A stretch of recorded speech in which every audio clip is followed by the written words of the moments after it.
Perfect.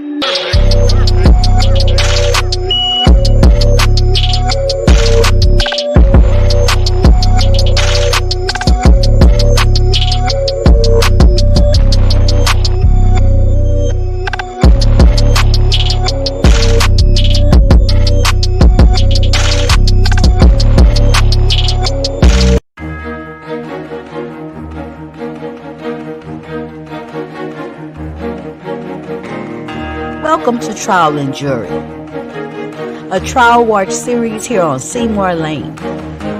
Join us as we dive into the heart of the courtroom drama, dissecting every twist and turn of the trial unfolding before our eyes.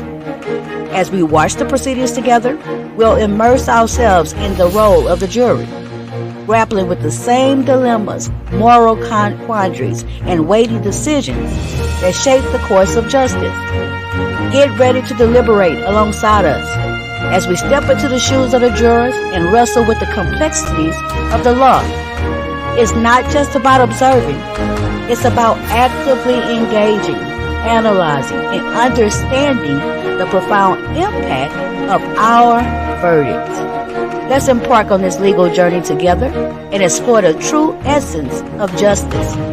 Stay tuned, because your verdict matters here on Seymour Lane.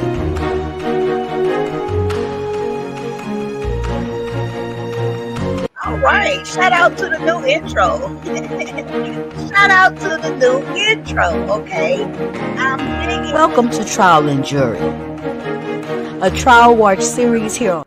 I'm digging it.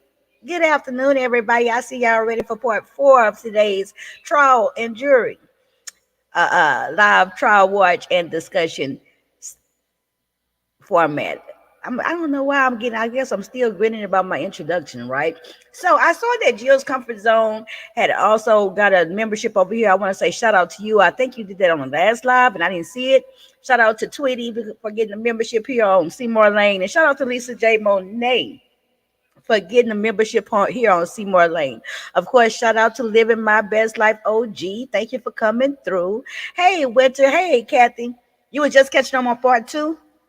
Yeah, so did the playlist help? I posted the link today for this series, this particular case's playlist. So I hope that helps you guys out. Hey, CC. Kurt Vixen said at work, ready to hear the rest of these witnesses. Hope they are better than yesterday's. I don't know if it's going to get any better. I'm not going to even lie. I just don't know if it's going to get any better. See, this has been a very interesting case, right? And I'm doing a live reaction. I do know what happened as far as the verdict, but I'm not saying it because that's the purpose of doing this segment, is that we're actually analyzing the information. We're going through the trial. And we're gonna take a vote, as every good jury does, and we're gonna decide, what does Seymour Lane think? Well, how would we? What verdict would we come up with? So, just as a refresher, we're doing a trial watch on the state of Michigan versus Keyante Newbern. Okay, this is Keyante Newbern.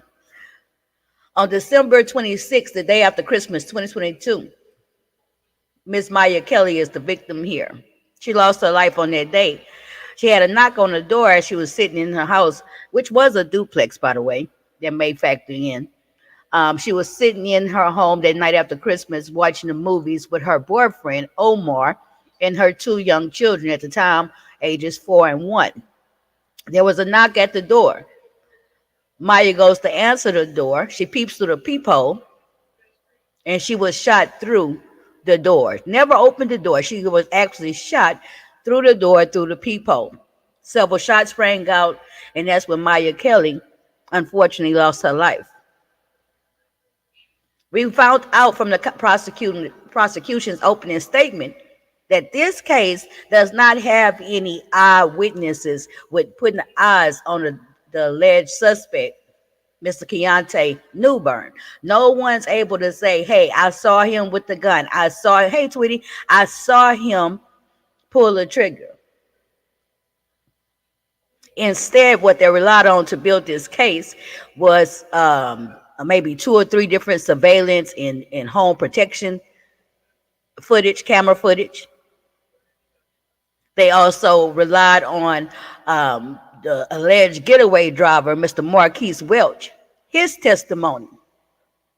So far, it's been several witnesses, but the case is moving kind of fast. But it's been several witnesses, in all of the witness, save for maybe one or two, and the law enforcement witnesses. Everyone else has been very reluctant, almost hostile, including, which we found amazing, including the victim's boyfriend, the father of her children, Omar. He sat on that stand, and you would think, he was very hostile. It seems we took a poll, several polls, and the poll voted, Seymour Lane voted that yes, we felt like he was holding something back. Yesterday, we heard the testimony of another hostile witness, the state's witness, the prosecution witness. They called on Marquise Welch. Marquise Welch was literally supposed to be giving his testimony under the offer of a plea deal that was going to have him serve 1 year in county jail, no prison time, and no charges for this murder case. It shocked not only myself, but the viewers in Seymour Lane. It shocked everybody at the way he sat there and was just shifting the story, changing the story, mumbling. It was horrible. The very last witness where we're picking up today is a young man that the suspect, the defendant, Keyante Newbern, he used the alibi of going to tape record a rap video. The last person taking the stand was the artist of that rap video. They played the footage, and they're trying to tie in together, the clothes that he had on that was in several parts of several surveillance cam footage, and also the gun that he used was playing around with on the video, and the fact that it had that blue laser, and tying in the fact that he was the one who brought the gun. So that's where we left off yesterday on the testimony. At this point in time, I try my best to stay very open-minded. I try to not make any decisions, because the judge says with the jury orders, he directly said, don't make up, you have to listen to all of the evidence, all of the testimony before you make your mind up. So I'm trying very hard to do that, but I'm not going to lie. It's been very trying, because it's been real sad the way these witnesses have handled themselves and conducted themselves. So that's where we're at. This is actually day 2 for the actual trial. Is day 4 for us on Seymour Lane. I am Demetra Lit all day. Thank you so much for coming and participating in the chat. And please hit the like button, share if you know somebody who likes this type of content. Let's go.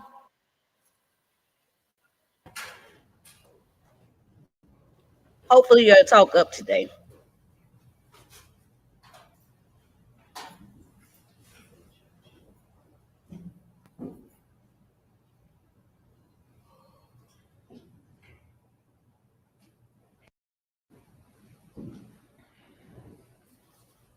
Okay, when we ended yesterday, they had went to lunch. Like Tweety say, hit that like button, please. Thank you.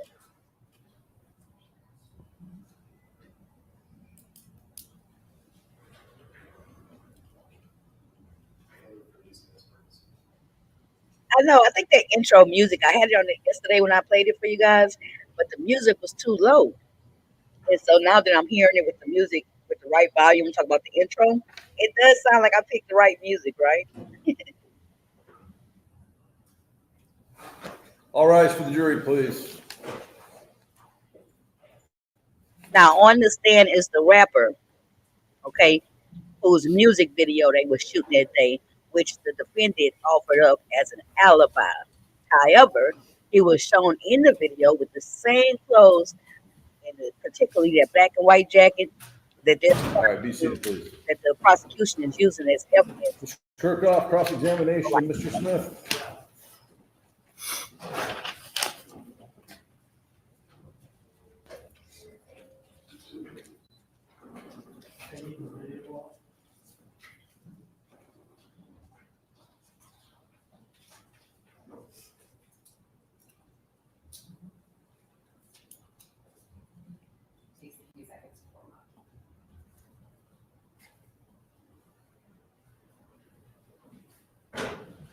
the defense has the attorney at him now to cross examination.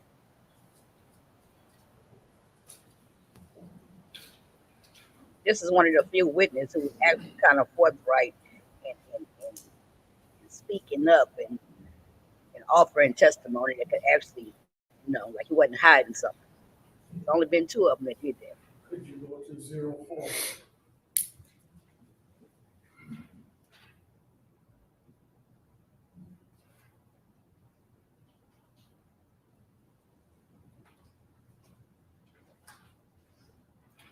I guess I need a frame or two then. Frame forward or back? Forward.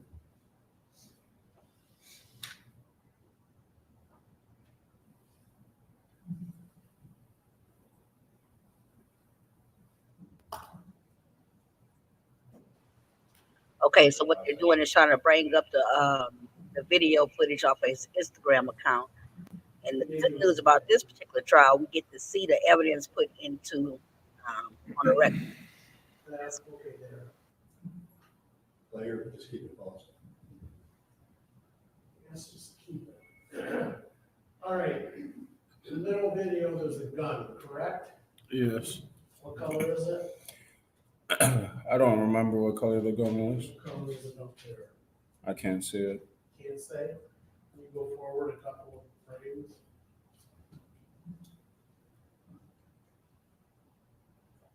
How about that? I'll go back to the beginning for it.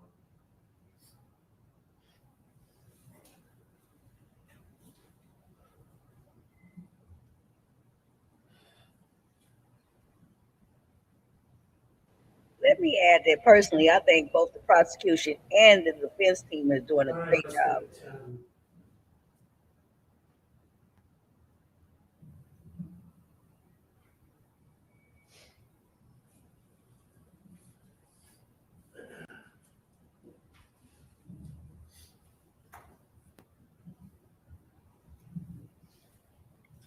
All right, did you go back? Yes. Okay, stop. This is in Grand Rapids, Michigan. And does the middle frame have a gun in it? Yeah. What color is it? It looks black. Okay, can we go to 15? Yes.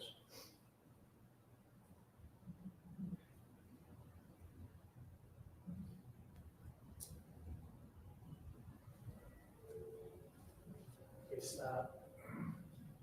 Now, the person on the right in the middle is holding your gun, right? Yeah. And it's silver, isn't it? It might have been. I don't remember. You have one. Oh, you're-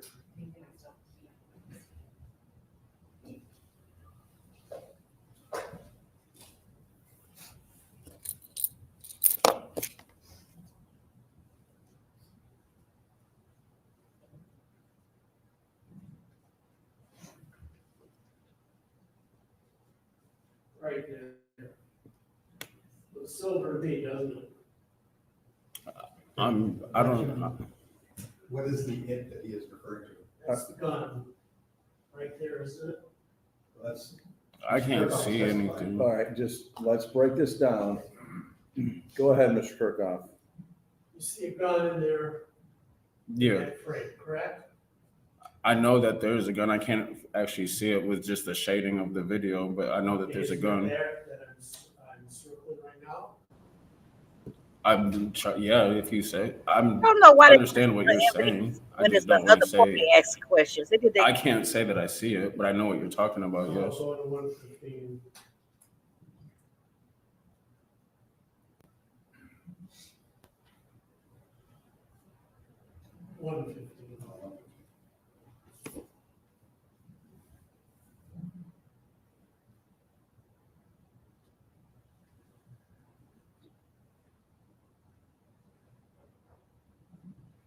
Okay, let's go back a couple frames. frames are a couple seconds. I guess maybe a second. Let me see if I can pull up the picture. That's at 14 further back. That's good. All right, you see a gun in that frame? Right there? Yeah. Looks silver, You doesn't wanna it? make, project that saying right there doesn't really make anything clear for the record, so I would just ask Mr. Kirkhoff to identify those two. Why don't you have the witness point to it and see what he says? Show us what a gun is in that.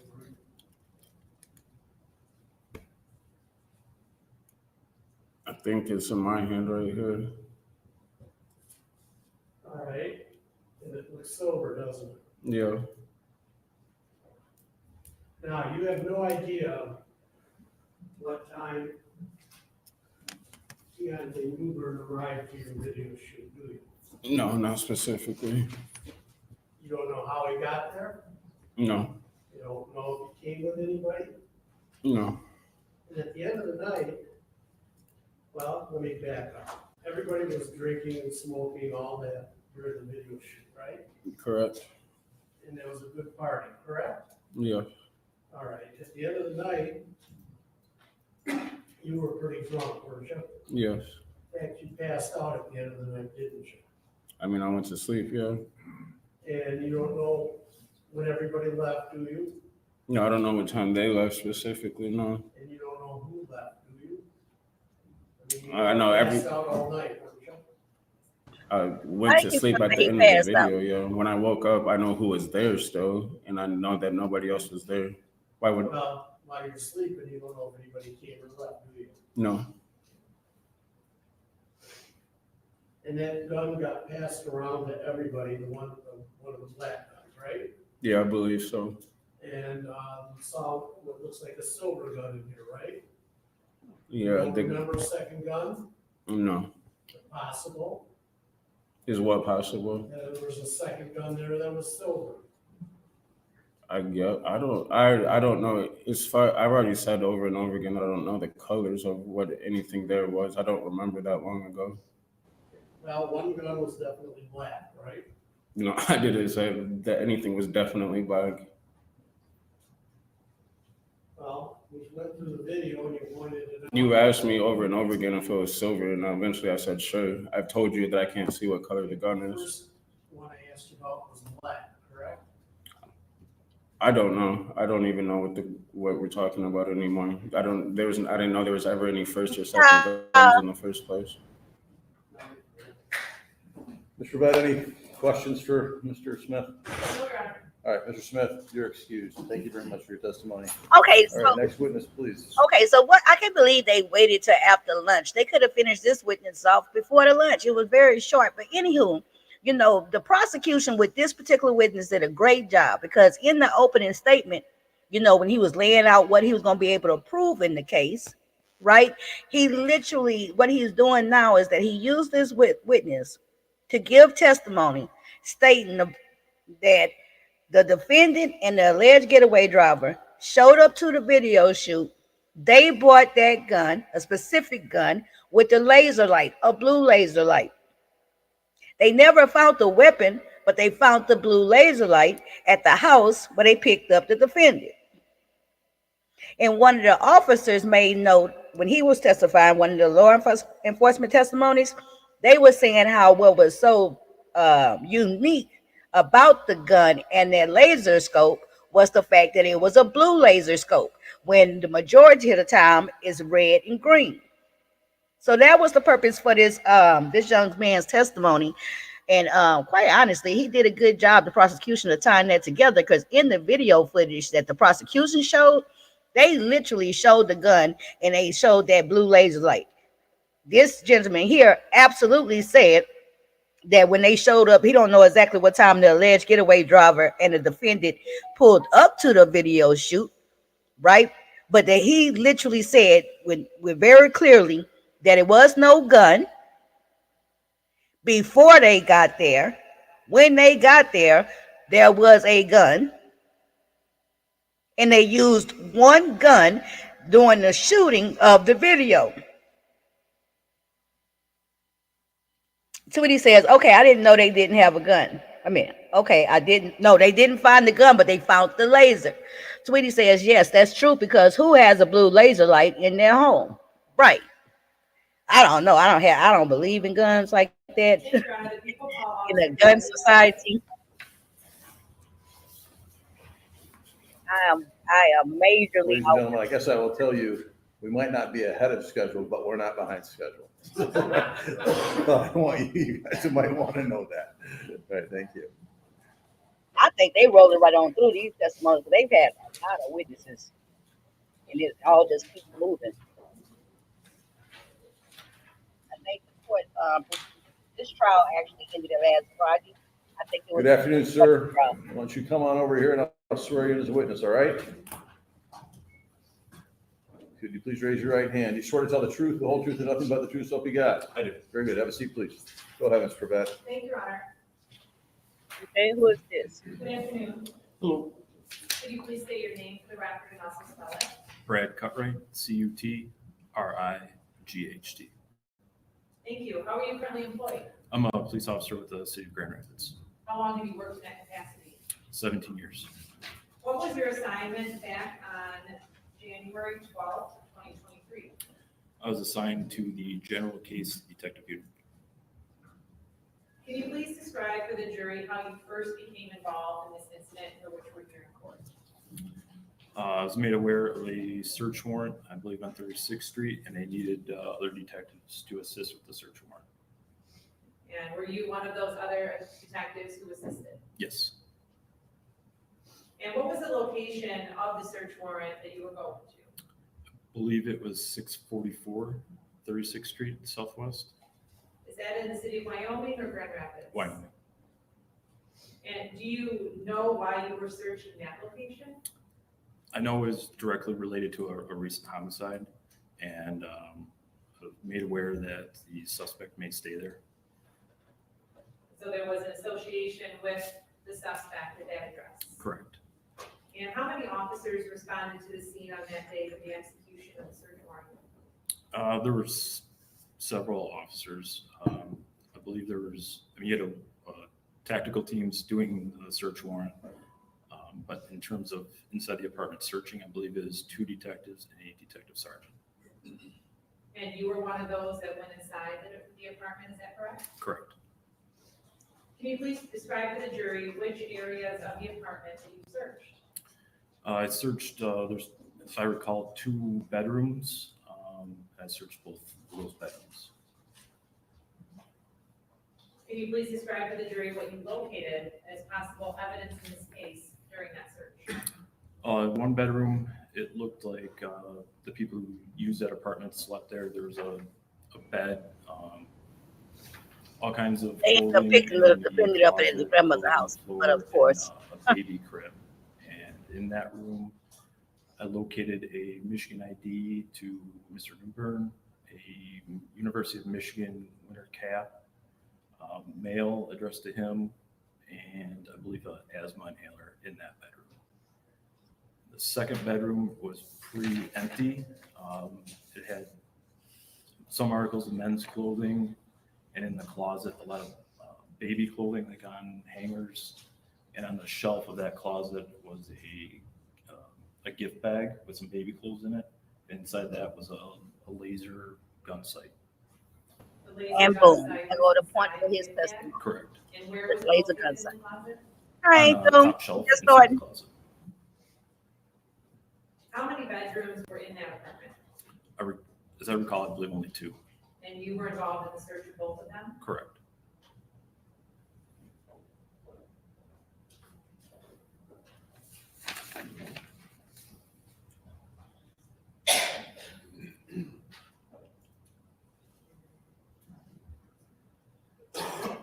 Chair, at this time, I would move to the admission of People's Exhibits 50 through 55, and I believe Mr. Kirkhoff stipulates those. And I would, yeah, just note that 50 has like what, 4 subparts? Yes, there's 50, and then 50A through D, And then 51 through 55. correct. All right, very good. 50 through 55 with that caveat. Pardon me. Thank you. Thank you, Your Honor. And Officer Cartwright, then were photographs taken of the items you seized? Yes, they were. And then did you actually seize those items as evidence? I personally did not. Our forensic person took possession of them. And so you found them? Correct. Is that right? Correct. And then you turn them over to others to collect and preserve as evidence. Correct. So if we could, first show 50, please. Okay, so the prosecution is tying it all together. And up here, the second cut right is People's Exhibit 50. Can you please describe what we're looking at here? It's a state of Michigan ID card to Keyante Newbern. And where did you locate that? I believe on the floor of I believe I called it the master bedroom, or the bedroom that appeared people were sleeping in. And how about People's Exhibit 50A? Can you please describe what we're looking at here? That's the Michigan winter hat, the mail, and the inhaler. And it's tough to tell from back here, but the wallet containing that ID might be in that pile also. I believe we have a close-up of that, which would be 50B. Yeah. Is that a close-up of the same on the Yes. previous photograph? Yes, it is. And is this where those items were found? No, they weren't. The room was kind of in disarray and it was scattered all over. That was the grandmother room all hoarded up. Or a baby crib in there. So I located those items throughout that room and they were set there. But all of those items were in that room. Correct. And then People's 50C. Is that the door to the apartment? I believe so, yes. And then People's 50D. Is that the exterior of the apartment? Oh, no, this is not the grandmother house. Yes, it is. People's Exhibit 51. Can you please describe what we're looking at here? That's the second bedroom of the apartment I described. That's where all the baby clothing and that gift bag was. And People's Exhibit 52. What are we looking at here? That's the laser, the gun sight laser that was inside of a gift bag. And so is that how it appeared when you first found it? No, it was inside a gift bag on that shelf in that location. And it was taken out of that gift bag to be photographed? Correct. And People's Exhibit 52? No, next is 53. Can you please describe what we're looking at here? That's the laser sight that I found. When you were on scene, did you ever activate? There we go with the blue laser light. Yes, it did. And what color was it? Blue. And how many years experience did you say you've had as a police officer or detective? I've been a police officer in Grand Rapids for 17 years and then 2 years prior at the city of Novi, so 19 total years. And in those 19 years of police experience, have you ever seen a blue laser sight for a gun? Not that I can recall. In your experience, what are the primary colors of laser sights? I have a red and green I are think I'm gonna object to this, Your Honor. There's no foundation. Sustained, you have to say how many laser sights you've seen. Is it 3 or is it 103, I guess? Go ahead, Mr. Trevette. Have you seen a number of laser sights in your 19-year career? Yes, I have. Approximately how many? Couldn't tell you. That's the In ballpark person, right there, right? maybe close to 10. And of any of those, have you ever seen a blue one? No.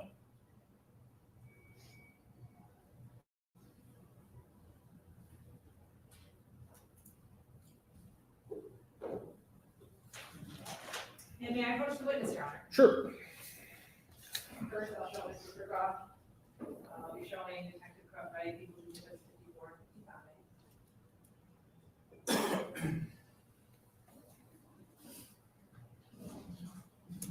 And Detective Cutright, first I'll ask you to take a look at People's Exhibit 54, which has already been admitted.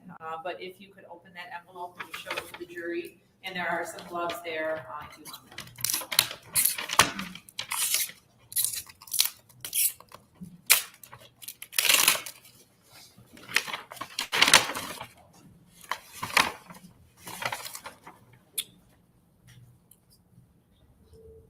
Now, my question would be, why did they toss the gun? Because And another, is it charged, or are you able to activate it? I have no idea if it's charged or not. But appears so. I don't know if you can see it on the And what color is that light? blue. Thank you. And if you could please open up People's Exhibit 55.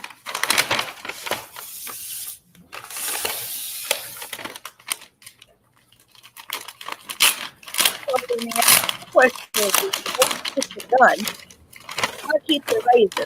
Just so you, they couldn't let go of the laser, right? Huh? There are a number of items in that evidence bag. Yes, there are. Earlier, you referenced that you found a photo ID that belonged to Keyante Newbern. Can you please show that to the jury?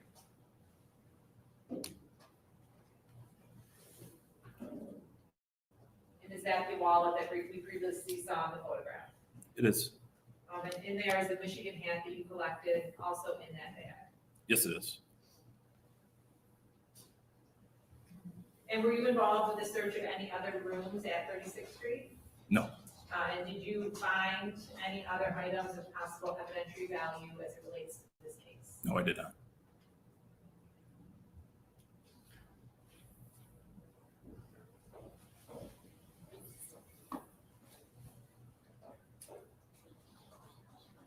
Thank you, Detective. I have no other questions.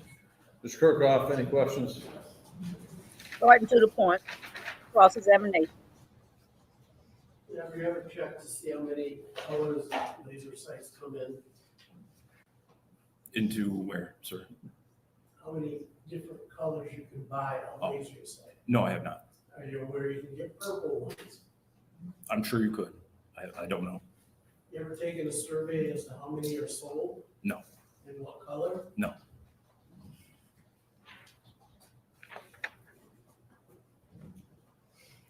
Did you find any guns in 644 36th Street? No. The laser sight was not attached to anything, was it? No, it was not. Did they have a mounting bracket on it? No, this is how I found it. Did it have any mounting screws for it? No. Did it, was there a box for it? Not that I located, no. Any instructions? No, sir. Any bill of sale? No.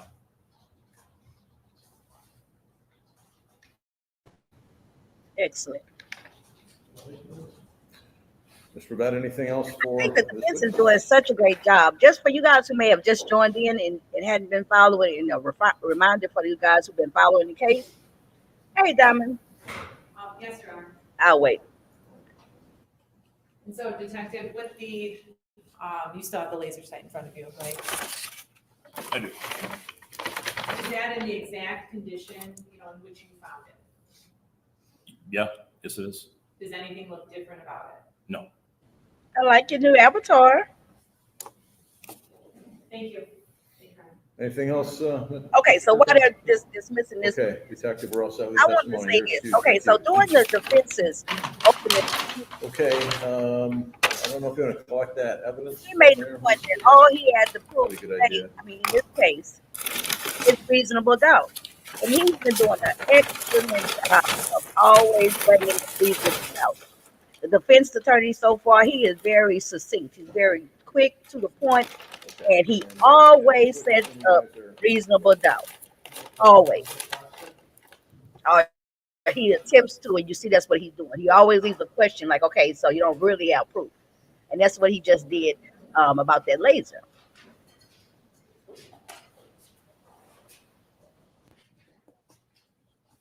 So let's see who's up next.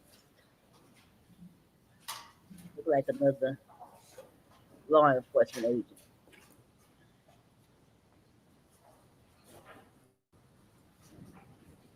I don't think today is Wednesday. I think today is Thursday. Yeah, it's Thursday. Good afternoon, sir. Good afternoon. Could you please raise your right hand? You swear to tell the truth, the whole truth, and nothing but the truth, so help you God? I do. Very good. Have a seat, please. Go ahead when you're ready, Mr. Faber. Good afternoon, sir. Good afternoon. Could you state and spell your first and last name? My name is Russell Karsten, Russell. Last name is spelled Karsten. Where are you employed, sir? I am employed with the Michigan State Police at the Grand Rapids Crime Laboratory as a firearm and tool mark examiner. And can you briefly explain to the jury what that occupation involves? Sure. Basically, we're looking at fired evidence components, fired bullets, fired cartridge cases. in trying to identify whether they're fired by the same gun or if one is submitted to the laboratory for comparison, if they're fired by that particular gun. We also classify bullets, test fire guns, see if they're operable. We take test shots and enter them into the National Integrated Ballistic Information Network, which is also abbreviated as NIBIN. And we do, some of us do tool mark examinations and gunshot residue. Pause. So here we go with the firearm expert, right? So the defense attorney, I just applauded his work with the reasonable doubt by making sure that you knew that the police officer was not an expert by any means, right? He proved that. He showed that. And I like the fact that the prosecution, boom, they came right behind them with the expert. You know, they've been doing a great job. Let me let it go. Our What is your reaction, educational trial and background? jury. I graduated from Hope College in 1997, dual majoring in biology and chemistry. I entered the Michigan State Police Trooper Recruit School in 1999. Assigned to a Hart post. I worked the road for 10 years and then transferred in 2009 to the Sterling Heights Laboratory, where I began my training as a firearm and tool mark examiner. In approximately March of 2010, I transferred to the Grand Rapids Lab, continued my training. During that training, I completed a firearm and tool mark examiner's training manual. I attended training provided by the National Forensic Science Training Center, and also worked under the supervision of a fully trained firearm and tool mark examiner. At the end of all that training, which took about just over 2 years, I completed a competency test and was authorized to conduct casework on my own. So since August of 2011, I've been conducting casework in the laboratory as a fully trained firearm and tool mark examiner. Also, I've toured numerous manufacturing facilities, some major firearm manufacturers, Glock, Smith & Wesson, Ruger, Remington, to name a few, as well as tool manufacturing facilities, Channel Lock, and a couple of machining shops locally here in town. You mentioned Glock. How would you describe your level of familiarity with that particular model, manufacturer firearm? I see a lot of Glocks. Good afternoon, Ms. Step 209. I Thank you am for assigned joining. the model 17 and 26 as a trooper, both in Generation 5. And touring their facility, I think it was approximately, October of 22 that we went through that manufacturing facility to see how they made their firearms here in the United States. And you were a trooper for 10 years? I was? You mentioned the Glock Model 17 that you're issued. Yes. Safe to say you're highly proficient and knowledgeable about. Everybody get new avatars. I'm also a certified armorer through Glock and a firearms instructor for the Michigan State Police. Very nice. Are you familiar with the basic operation and cycle of fire of a semi-automatic pistol? Yes, I am. Have you ever been qualified as an expert in any court of law in the subject matter that you just testified about? I have this well over 80 times, and in, I believe it's 17 counties here in Michigan. Including Kent County? Including Kent County numerous times. Have you ever been offered, your testimony ever been offered as expert testimony in this field, and have a court not recognize you as an expert? No. You're expert. The admission of Mr. Carson's testimony as expert testimony in the field of firearms, projectile and tool mark analysis, and also basic firearm knowledge and Glock firearm knowledge. So the defense attorney gonna have to do a better job discrediting his witness. I do have a problem with trying to introduce him as an expert as to Glock and as to, firearms in general. It sounds like he's got plenty of experience. I think I can assist the jury. You want to lay any more foundation on the Glock situation? I think he testified about, he's familiar with he has the sidearm. He also did a factory tour. Why don't you just ask him a little bit more about that? Mr. Kirchhoff's objection actually makes me reconsider moving to have him as an expert in that, because I actually don't believe that he can testify from personal knowledge. And I don't believe that the questions that I would anticipate rise to the level of expertise, just basic knowledge of the subject. Okay, let's pause right there, right? So the defense attorney, I just said he would have a hard time, disputing this man's expertise by him objecting. Now he got the prosecution taking back the labeling of this witness, Russell C., as an expert. Wow. What's your response to that, Mr. Hurkoff? I guess I don't disagree with that if he's has experience with a Glock, but as long as he doesn't try to testify as an expert with respect to it. Okay, based on training and experience then, is that what we're talking about? Yes. Okay. He's so qualified to that degree. Thank you. Go ahead. So I'd like to, and is your title, what is your title, sir? Detective Sergeant. Detective Sergeant. Detective Sergeant Carson, I'd like to begin with some basic general firearm information for the jury, in case there are some that have little or no knowledge of firearms. Sure. And I see you have a demonstrative aid there. That's a projectile or a bolt? It is a cartridge as it's assembled now, as well as a cutaway barrel simulating the rifling within the barrel. Can you describe to the jury how a semi-automatic firearm functions? Sure. The way I describe it is I start with a magazine. Magazines containing cartridges. I don't think he's too happy about not being called an expert. Ammunition. The cartridge comprises of the case, a primer, a bullet that's seated within the case, and gunpowder within the casing. When the firing pin strikes the primer, there's a small explosion that occurs. There is a flash carefully, ladies. within Good the afternoon. case. That spark travels through the flash hole, igniting that gunpowder on fire, and that produces a lot of gas that then propels the bullet down the barrel. The force pushing the bullet down the barrel is also pushing back on the slide. The barrel unlocks, the slide retracts. There's a hook-like device called an extractor. That meets a finger-like device called the ejector, and as that extractor is pulling on the fired casing out of the chamber, it's meeting that finger-like device that's providing counter tension, and it propels the cartridge case out of the firearm. As the recoil spring pushes the slide back, if there's another cartridge in the magazine, it picks up that cartridge, feeds it into the chamber, and it's ready for firing again. They found 3 cartridges on the sidewalk. What would be the limitations of a semi-automatic pistol in terms of how quickly you could fire several shots? Really, the limitation is the time it takes you to pull the trigger. So a Glock 17 as the standard is a 17-round magazine? Yes. Have you had occasion during your training to fire, to empty the magazine as it's called, to fire an entire magazine? Yes, numerous times. How, if you were doing it as quickly as you could in a safe manner, how fast would you be able to shoot 17 rounds? A couple of seconds. So, Dang. may I proceed? Sure.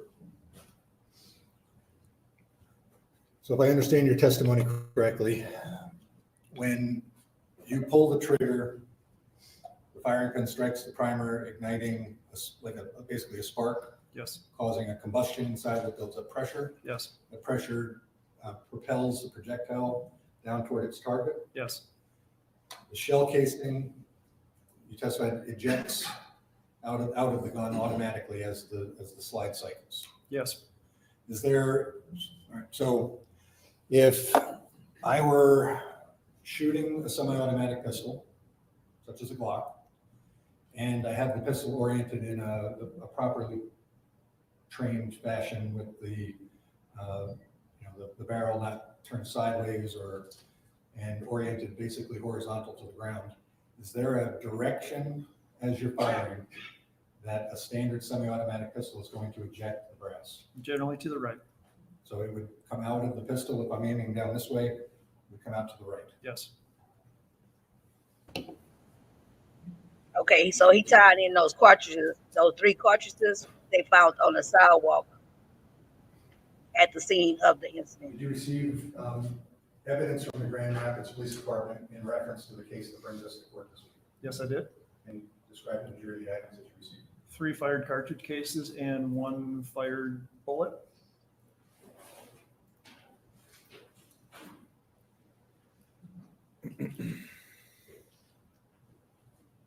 As we're retrieving those exhibits.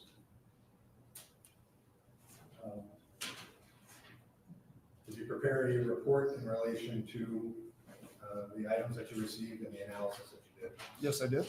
Can you outline the analysis that you did in relation to this case? Sure. Evidence is submitted to the laboratory. In this case, I had 3 fired cartridge cases.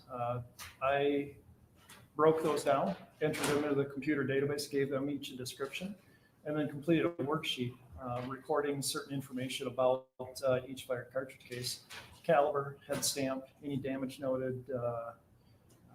Typically, we indicate as to whether any trace evidence is noted on those casings. And then looking at each case, because I didn't have a firearm, so I compared each fired cartridge case to each other using a comparison microscope. The comparison microscope is basically 2 microscopes built into one. And so I can have evidence on one stage, evidence on another stage. And looking in the viewfinder, I can do a direct comparison of the individual characteristics that are left on that fired cartridge case. In this particular case, I was looking at the firing pin aperture shear marks. As the gun unlocks, usually there's some markings right next to the firing pin impression. This particular model doesn't have the exact type of marks I was looking at, but there's some marks that are left there on the primer, and that's what I was using for comparison, looking at those individual characteristics that were left by the firing process of these particular fired cartridge cases. Looking at those, I came to a conclusion that each fired cartridge case was fired by the same firearm. And so all 3 were fired, and you can tell that even though you don't have a firearm in evidence. Yes, that's my opinion based on the reproducing marks that were left behind by the firing process. Now you gotta say how he knows it's a Yes. Glock. Showing you exhibit 16. If you could, I don't know if you could lay out the contents of those and keep them.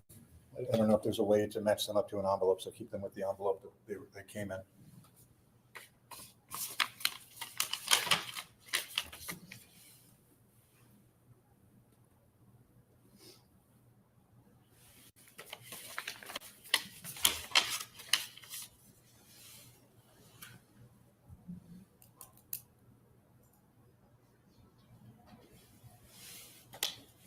So all 3 of those were fired by the same gun. Yes, And does each of those spent cartridge cases have a primer strike on the back? yes, they do. I think even on your demonstrative aid, there's an indentation. Yes, Are the firing pins that create those indentations, are they always round? no, they're not. We sometimes see hemispherical shaped firing pins, elliptical shaped firing pins, and what we call D-shaped firing pins. It's a hemispherical shaped firing pin with a flat side to it. On your issued sidearm and on Glocks in general, what type of firing pin do those have? So generally Glock has an elliptical shaped firing pin impression, except they changed their firing pin impressions for the Generation 5 models. And that is typically a D-shaped style firing pin impression. So here they go tying it into the assumed Yes. weapon. And you examined those under a microscope. What type of impression? Okay, so I think this is a good place to stop and do a refresher here. That hostile witness, the alleged driver, Marquise Welch, and before he hit the trial and started changing up his testimony in his sworn statement given before trial, he testified. He stated that he had given the defendant a Glock several months before. So what they're doing right now is trying to tie that same gun that the alleged getaway driver said that he gave what's this boy named Keyante, okay, and that they had pictures of. Are left on those primers. Those have a D-shaped firing pin impression. So those are consistent with a Glock Gen 5. It is consistent with the Glock Gen 5. There's also Mossberg makes the pistols now with that similar D-shaped firing pin impression. And there may be others that also have that D-shaped firing pin impression as well as that teardrop shaped firing pin aperture shear. And Gen, is that short for generation? Generation, yes. So over the years, is that the evolution of improvements to like a Glock 17? Yes, that's my knowledge. To the best of my knowledge, that's what Glock is doing. They've evolutionized or changed, made minor changes to the Glock Model 17 and other firearms and call it a Generation 5 now.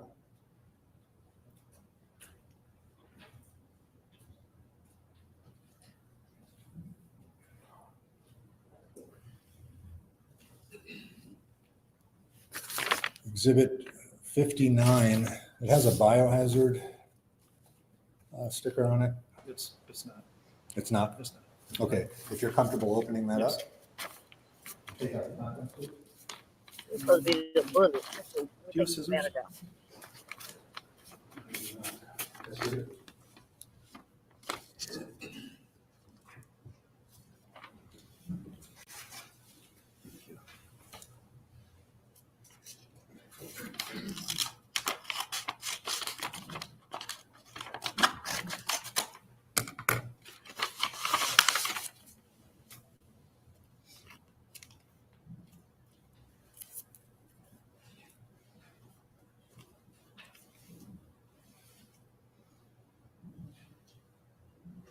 And what are we looking at there? This is the fired metal jacketed bullet, or fired bullet that I analyzed in the laboratory. I know this because I made this tag and put the bullet into the bag after I analyzed it and sealed it for return to the agency. I also recognize on this outer envelope here, the evidence tape at the top, the date and my initials here when I sealed it. Describe your processing and analysis of that exhibit, number 59. Again, this gets broken down in the computer, gives an item description, photographs are taken, and we're recording key features about the bullet on a worksheet. What I'm looking at is the type of rifling, the direction of twist, number of lands and grooves, the weight of the bullet, the diameter of the bullet, and any other features that I note, as well as damage and trace evidence if any is noted. What was your finding in relation to that? This bullet is unsuitable for comparison. It lacks individual characteristics left behind during the firing process. It's my opinion that it's most consistent with being a 38 class. Class, it can involve numerous calibers all within the same family that have basically the same diameter bullets. And so this is consistent with bullets fired by .380 auto and 9mm Luger caliber firearms manufactured by Glock. And also it has 6 lands and grooves with a right twist and Glock's marksman barrel type rifling. So Glock marksman barrel, GMB. GMB is what we abbreviate it as. Is that a proprietary barrel to the Glock Corporation? I have not seen it in anything else other than Glock. Oh, that's And is there a generation of Glock where that was first introduced? Should be the Generation 5. So the most recent generation of Glock. Yes. How long ago did Glock transition to the Gen 5? Oh, maybe 2 to 3 years. That's the newer version of Glock. It is newer. Does Michigan State Police issue with Glock Gen 5? Pardon me, sir, because we've had Glock Gen 5s for a bit longer, so maybe I'm off a little bit. Maybe it's 4 to 5 years. Okay. And is that your standard issue, the Gen 5? The Gen 5 is, yes, correct. Pause. So a refresher, the importance of that question about how long the gun been out, and then this expert is saying and tying it to the Glocks that the police department have, is because again, Mr. Talkative, Marquise Welch, the alleged getaway driver, he said that it was the same type of gun like the police have. So that's what they tying together right now. Currently, You haven't seen the Glock marksman barrel in any other firearm besides the Glock. I can't recall one if I have. So is the generation of Glock barrel that fired that projectile consistent with the generation based on the firing pin D shape with the 3 shell casings? It is, yes.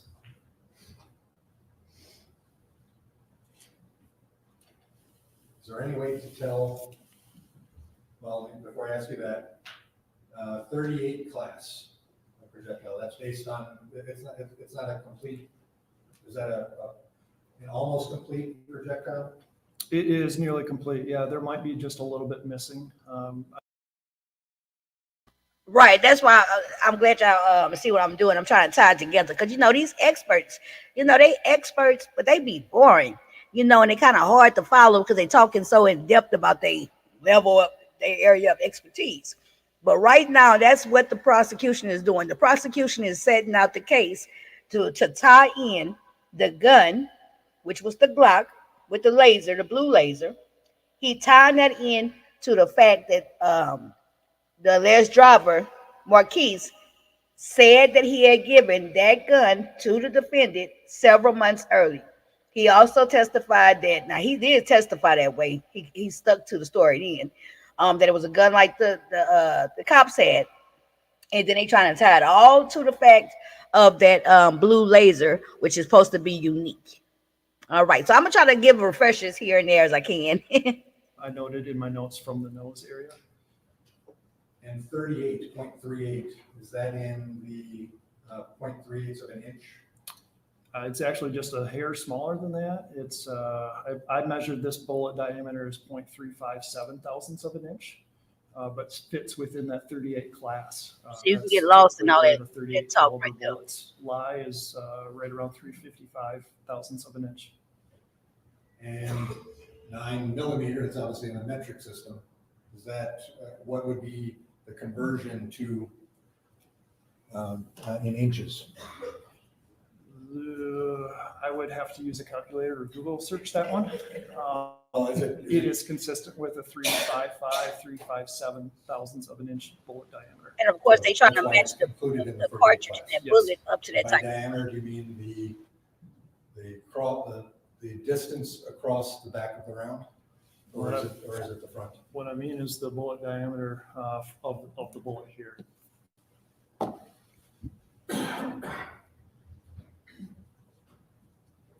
So the projectile, exhibit 59, is it your opinion that, although you can't say that it because of the lack of it being complete, can you say, is it your opinion that it could have been contained in one of those cartridge cases before firing? Yeah, there's no way for me to tell that, but yes, it is consistent with being, as I classified it, independently of the casings, consistent with being either a 380 auto or 9mm Luger caliber. Let me back that up. It's consistent with bullets fired by 380 auto and 9mm Luger caliber firearms manufactured by Glock in the Generation 5. And the reverse question, based on your analysis, can you rule out the fact that that projectile would have been contained within any of those shell casings? No, I cannot. Hey, I feel like he shouldn't even ask those questions. That left too much reasonable doubt. I think he fumbled right there.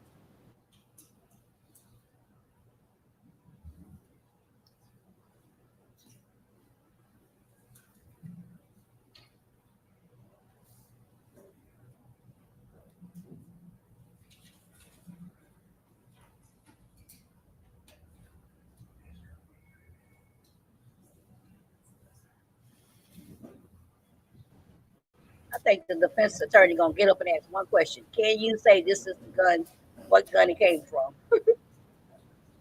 Short and sweet. And the answer would have to be no.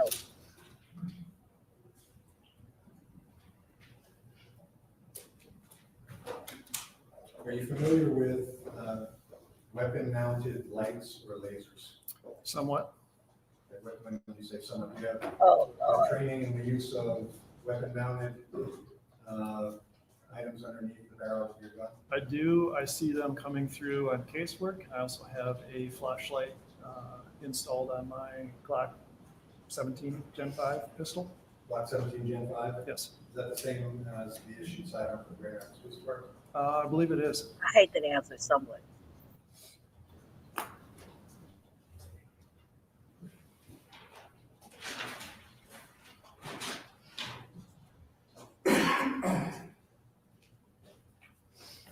On your exhibit 54, that's already been admitted. If you could remove the contact of that. I'm gonna pause right here. I think that the prosecution should have I think the prosecution moved too fast, not labeling this guy an expert, right? So, because to me, it seems like now, because he's not supposed to be coming from the place of being an actual expert, like now he's kind of like leaving it up to air, like just my experience. It's kind of weakening his testimony. I think the prosecution should have made the defense fight more to get him dismissed as an expert, because the judge was leaning more to his favor.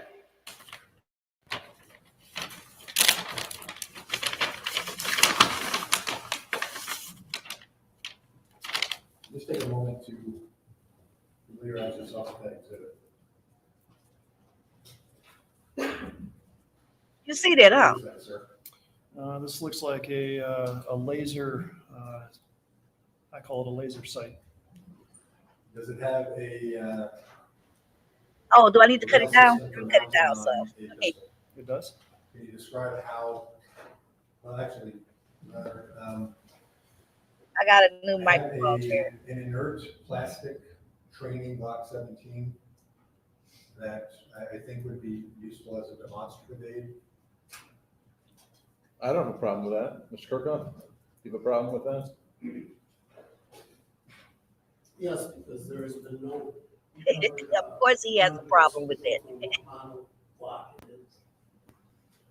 There's been testimony, Your Honor, that the gun that Mr. Welch provided to the defendant was a Glock 17 or 19. See? That's true. All out. Thank you. Your Honor, for the edification of everybody in the courtroom, this is not a real firearm. It is completely safe. That is why it is used for training purposes with the department. After this, I'm going to law school.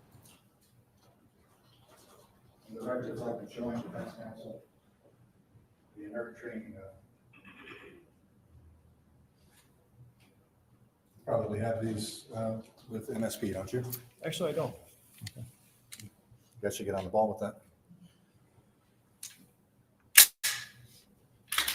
Can you, what is that the real same good. basic size and shape of? Glock 17. Yes, Glock 17. Those training guns are designed to actually fit in the holsters of the issued, by the issued department to match their sidearm, correct? I would say most likely, yes.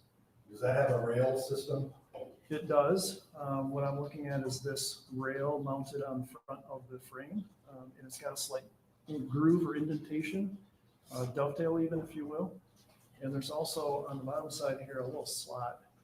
Typically, there's this is a mounting point for the cross screw that goes through to help clamp the accessory onto the front rail. All right, and I have a screwdriver here. So at the bottom is where You the could take a laser. moment and show the jury how that attaches and how it unattaches.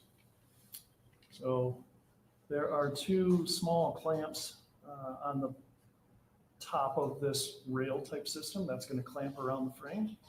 And I'm also going to put the screw, this cross screw here with this groove on the frame. And it clamps like so. And then this screw can just tighten down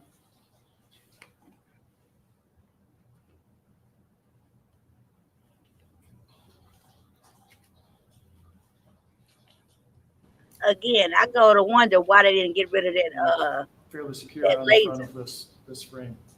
scope. They tossed the gun. Okay. allegedly. And can you release the slide so that it's in full battery? Full battery.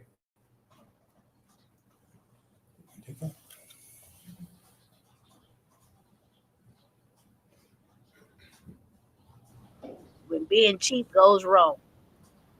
Didn't want to buy another one, so they kept the laser, allegedly. Okay.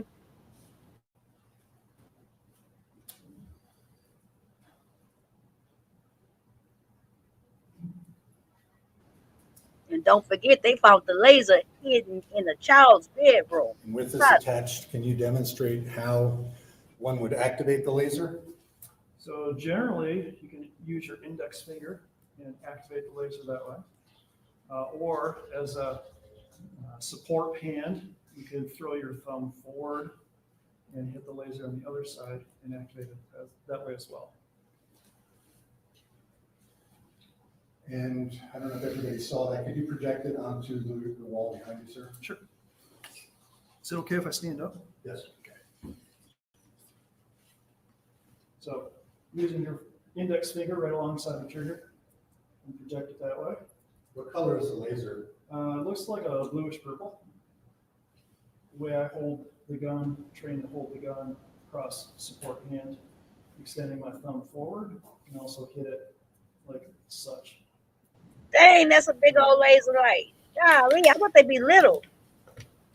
Or maybe because he close up. Maybe, but when they shot through the gun, the door there was close up. I'm showing you exhibit 44, a still frame from exhibit 44. Hold on.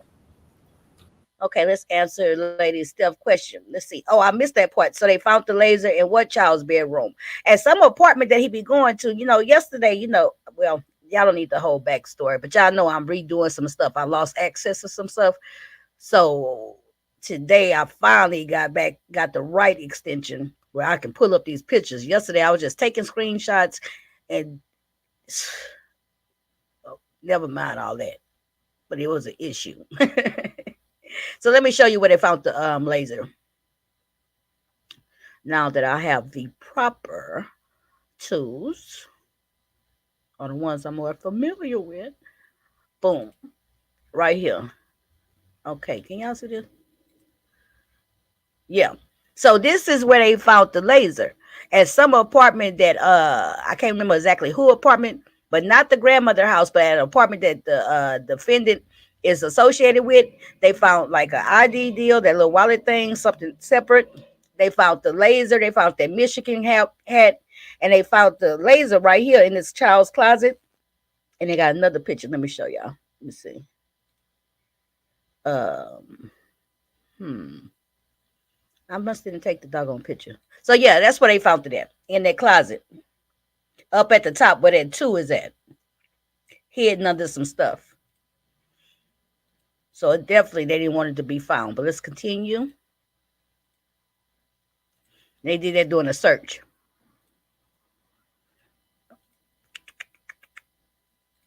Good question. And as you look at the training gun, the Model 17, is the trigger guard the same? They never found the gun. Shape as an actual Glock 17 firearm? To the best of my recollection, yes.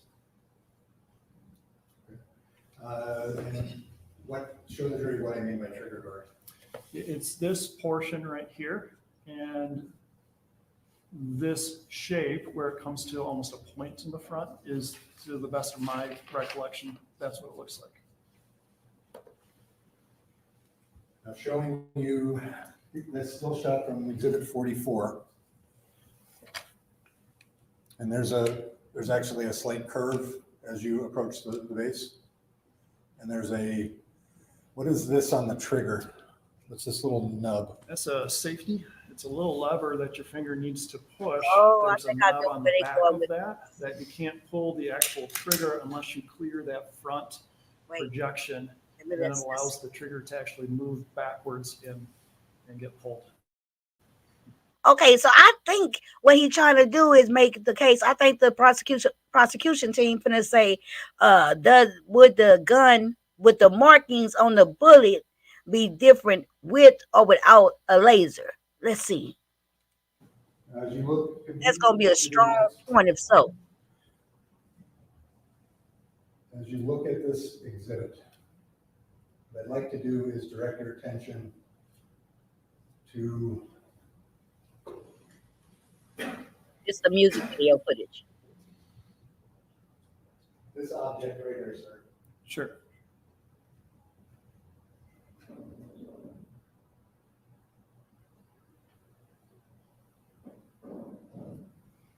Can you see the trigger guard on that? I can.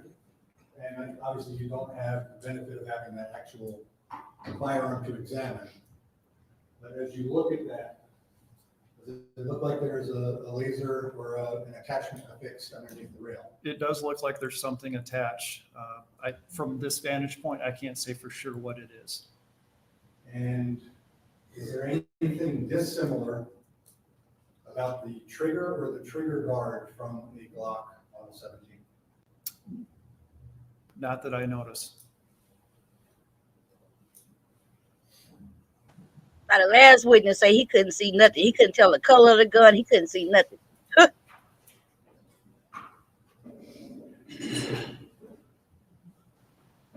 Lady Steph, they try. Laser. You've been a state police trooper for 10 years and then over 15 years as a scientist.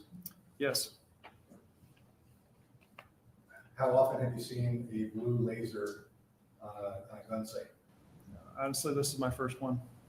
The other cop just said that too. Yes.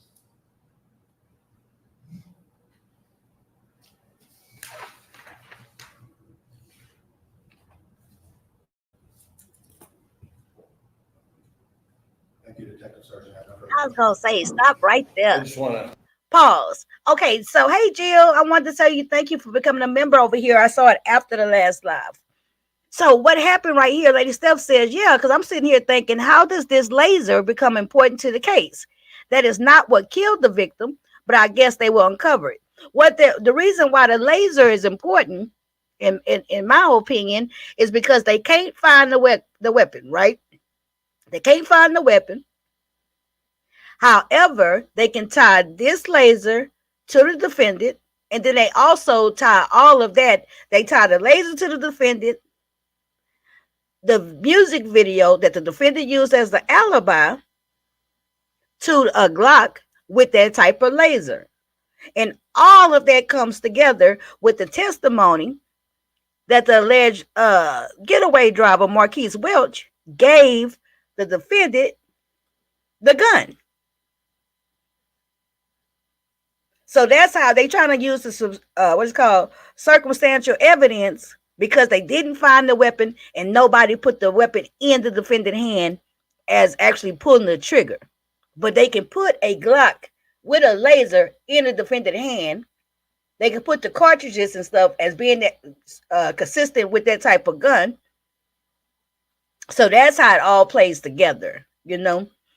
The only thing about it is, I'm finna see now, it's very interesting. I think the defense attorney finna say, but you can't say that was the gun, can you?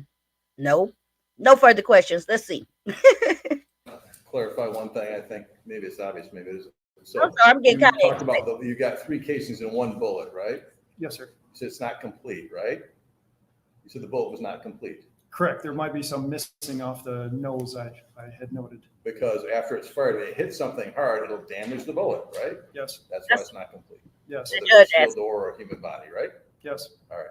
I wasn't sure that everyone would understand that. And go ahead. About 3 casings and 1 bullet that they removed from the victim. On this picture that's projected up here, you can only see the outline of a portion of a gun, right? Yes, You can't identify a gun from that, can you? I can. What? How? Wait. How can this man? What is wrong with this man? Didn't the prosecution just walk up to the projection screen?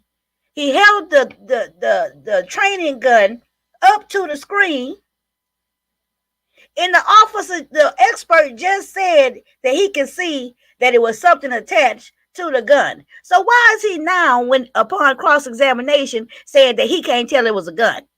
Oh my God. Oh my God. Let's continue. How many colors do laser sights come in? I'm very familiar with red and green. This is my first blue one, and there may be other colors that I'm unaware of out there. Have you ever looked? Occasionally we have them come through. Occasionally we have lasers come through. Occasionally I'll test them. To see what colors laser sights come in. I haven't really researched that, no. So you have no idea. Like I said, the colors I'm familiar with, and there may be others. Okay. What percentage of laser sights are red? Have you ever done a study on it? I don't know. How about green? I don't know. Blue? Again, my experience, the red and green are the most familiar to me. you. Seem to be the most prevalent out there, but I don't. You have never done any study, any classes, anything to find out, number one, what colors they come in, and two, what percentage are sold. Defense attorney doing his job. Correct.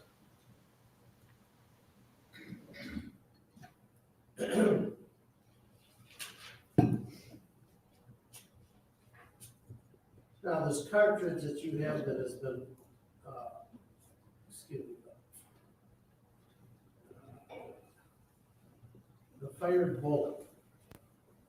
Are there any other pistols that have the six? Just a second. 6 lands and grooves Lots of guns have 6 lanes and grooves with a right twist? with the right twist. So it's consistent with being fired from any kind of a gun that has that kind of a barrel, correct? No, because there's 3 different rifling types of rifling. There's traditional cut rifling, there's polygonal rifling or polygonal, and there's also Glock marksman barrel type rifling.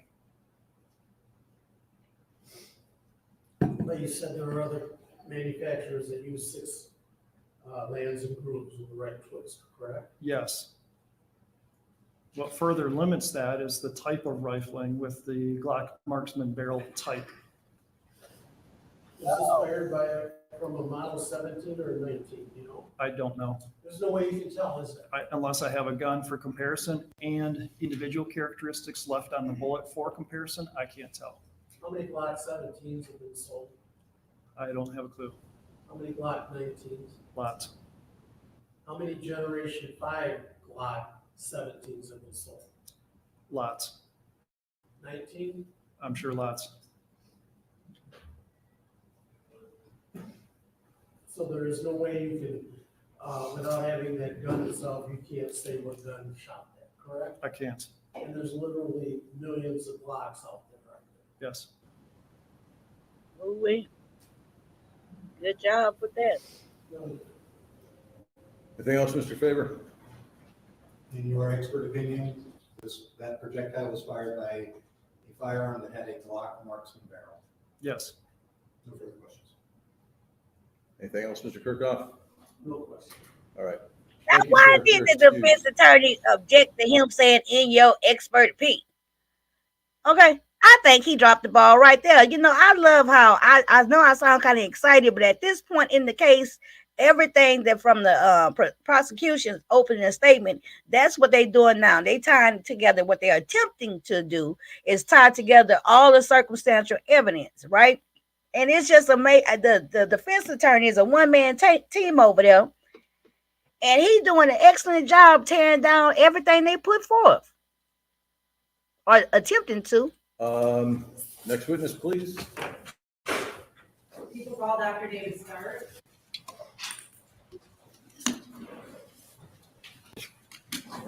Counsel, I think you need someone needs to gather all the evidence. Yeah, messed up. It's like he has to miss a beat with not one witness.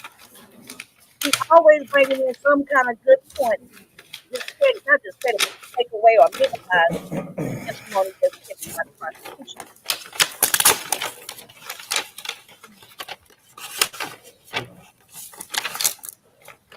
That's the type of attorney I would want to have. Okay. one that gets in there.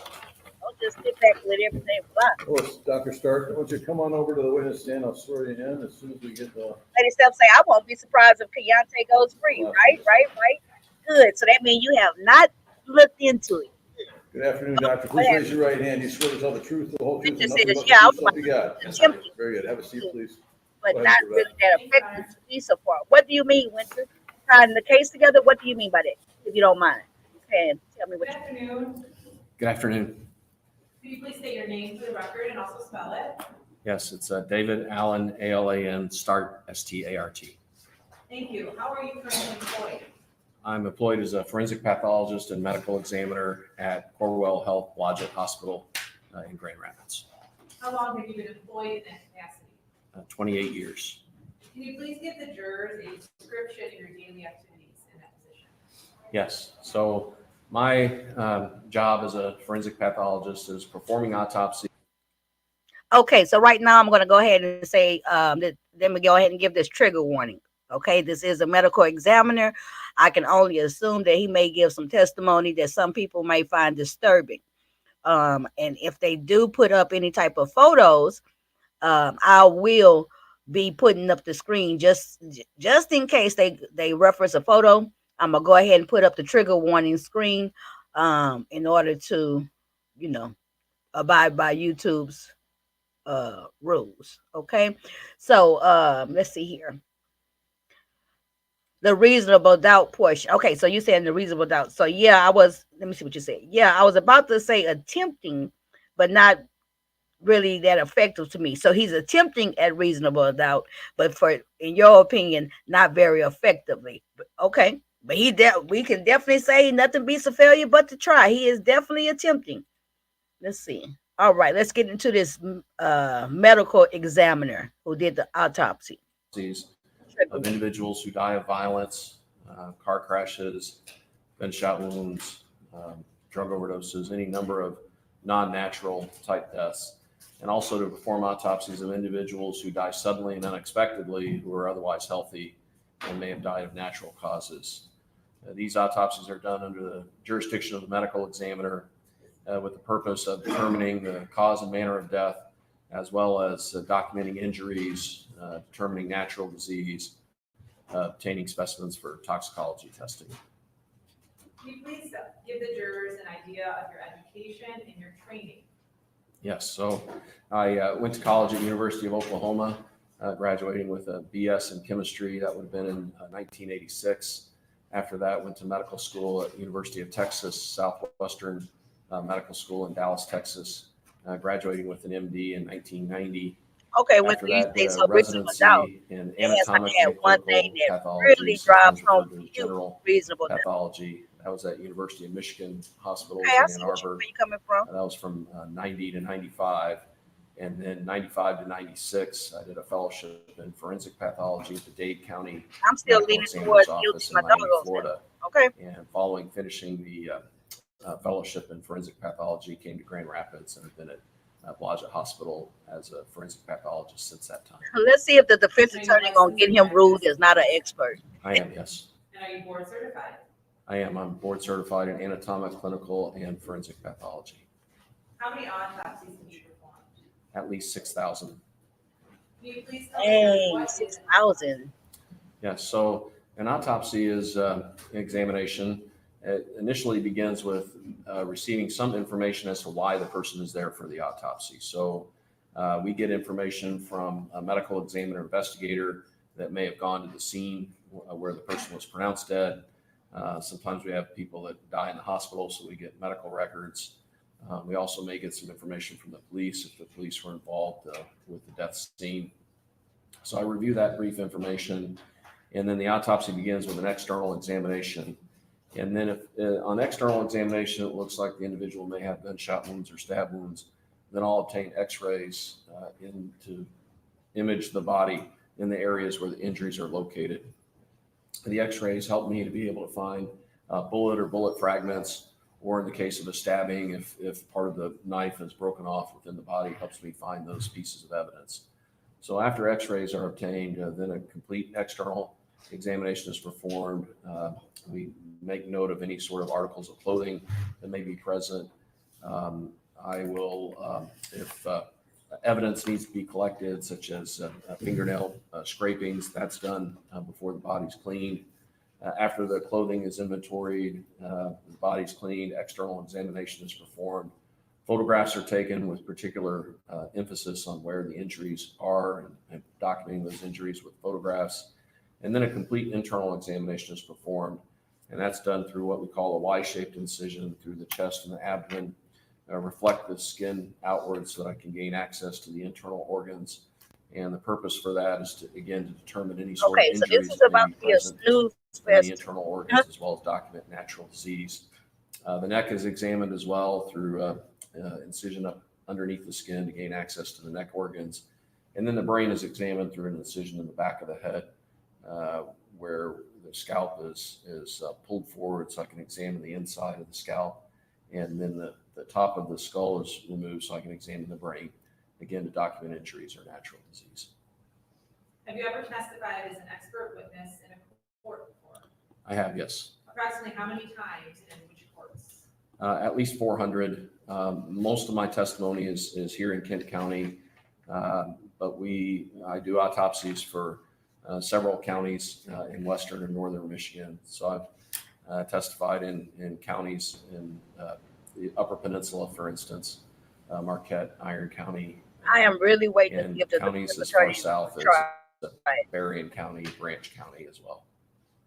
This time, Your Honor, I would move to have this court recognize Dr. Starr as an expert in the field of forensic pathology. Any objection? No. He's so qualified. Go ahead. Okay, so he didn't try it on this one. No objection.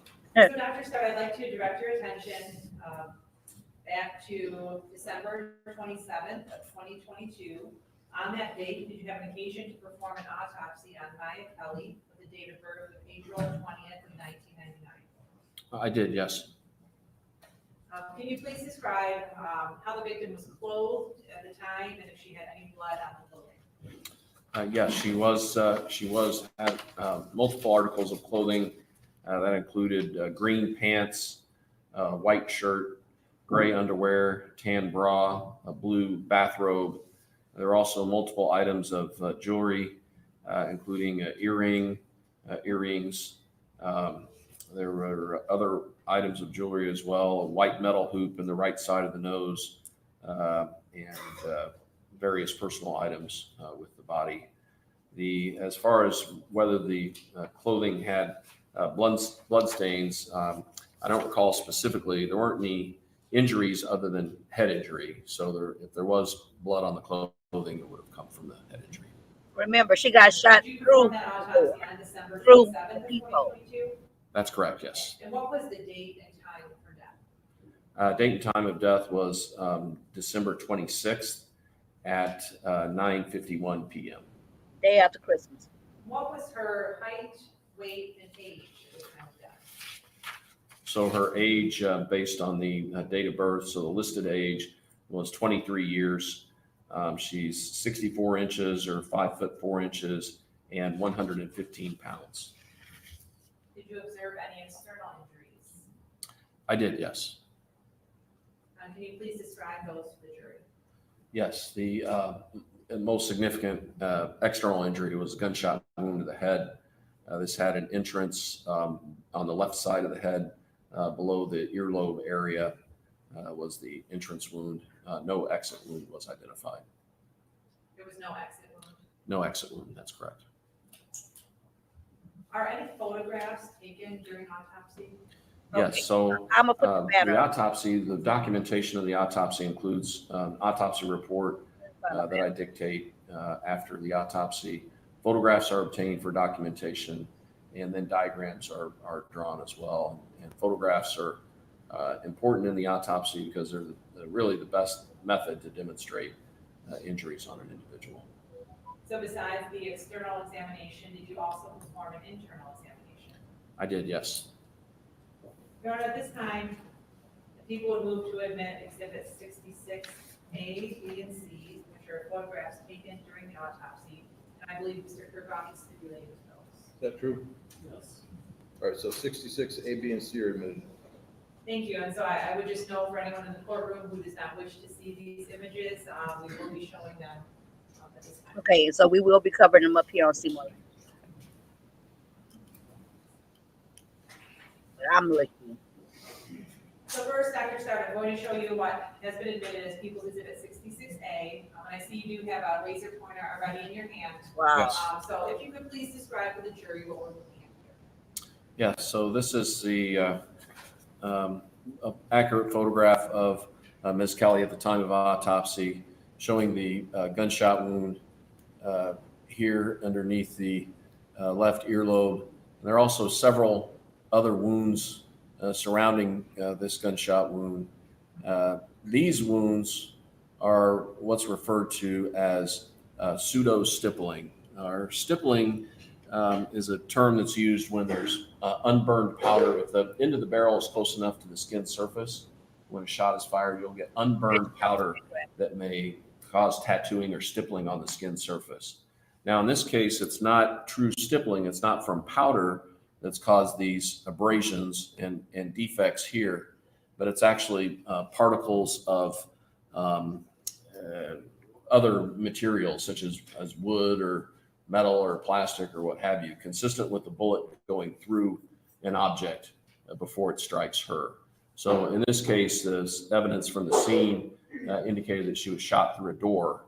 And so this would be some fragments from the door, as well as potential fragments from the bullet She has like as it's damaged from first going through the door on the before side, like striking cut up Ms. there. Kelly. What are you talking about, the stippling? So, Doctor, you mentioned the term pseudo-stippling, correct? Yes. And so with that, are you able to give any estimate, or what does that mean to you in terms of how far the barrel of the gun was? And it was away close. from Ms. Kelly? Well, I can't determine the distance from her skin surface to the barrel of the gun because there's what we call that intermediate target, that door. So because that door is present, I don't see any soot or smoke from the barrel of the gun, as well as unburned powder. The door would have blocked that. So I can't determine how close, for instance, her head was to the door when the shot was fired. Can you please describe, Dr. Starr, that entrance wound and the depth of injury? Yes. So again, the wound was inferior to the earlobe here. And then this wound did penetrate into the scalp, into the skull, and went through the brain. Can you please describe the wound track? Yes, so the wound track as it goes into the skull, through the brain, actually damages a portion of the brain stem. The brain stem is that area of the brain that controls our breathing, our heart rates, kind of vital structure, vital functions, if you will. And the wound track was, as it goes through her head, goes left to right, front to back, and upward as it goes through her head. So that was Shot left to right. at her front door the day after and Christmas. upward. That's correct, yes. Through the You people. said there was one penetrating gunshot wound to the head, correct? That's correct, a single gunshot to the head. And did you note other separate small defects on her face? No, Diamond. She was Yes, those are through the these people. Somebody defects that are referred to as pseudo-stippling, or some of which are abrasions, some of which are actually defects, such as this one here, and on the ear and the cheek, and you can see one here. This is going to be caused by larger particles or larger fragments of the bullet that have enough energy to penetrate the skin. And during your examination of her head, did you note any other fractures? Just the fractures associated with the gunshot wound. As it entered the skull, it did cause fractures of the base of the skull, which is that portion of the skull that the brain sits on top of. And then as it fractured and entered through the base of the skull, it went through the brain. And was that the fatal injury? It is, yes. Did you recover any bullet fragments or foreign objects during autopsy? I did. I recovered a deformed jacketed bullet. Bullets are often, bullets are generally lead, and then a jacketed bullet is a piece of copper that surrounds the bullet. Many sources of ammunition are jacketed, or where the lead portion of the bullet is covered by a copper jacket. So I recovered the jacketed bullet from the right side of the brain, the right cerebellar hemisphere. And I'll just show you People's Exhibit 66B. And are we looking at a closer up version of the previous photograph? That's correct. Yes, this photograph is a closer view showing lifting up the earlobe so you can actually see the entrance where the bullet entered. And this darker area here is what we call an abrasion collar. So as the bullet enters the skin, it will scrape the skin surface and abrade the skin or scrape the skin surface as it enters. And that's how we can tell an entrance from an exit. Of course, in this case, there's no exit wound, but the abrasion collar is fairly large in this case, indicating consistent with a bullet already tumbling or deforming when it hits the skin surface. So again, consistent with it going through an object such as the door before entering her. In addition to photographs, were x-rays also taken during autopsy? Yes, they were. I'm going to show you People's Exhibit 66C. Can you please describe to the jury what we are looking at here? Yes, this is a x-ray showing Ms. Kelly at the time of autopsy, and here is the bullet that I recovered from her brain. How long would you expect a person with these types of injuries to survive? Few minutes. This type of injury is devastating. It significantly injured her brainstem, which affects our heart rate and our breathing. Certainly, it's a non-survivable wound, and she would die within a few minutes. And what would the person be experiencing physiologically with that type of injury? Well, with this type of injury, you would have unconsciousness, immediate unconsciousness.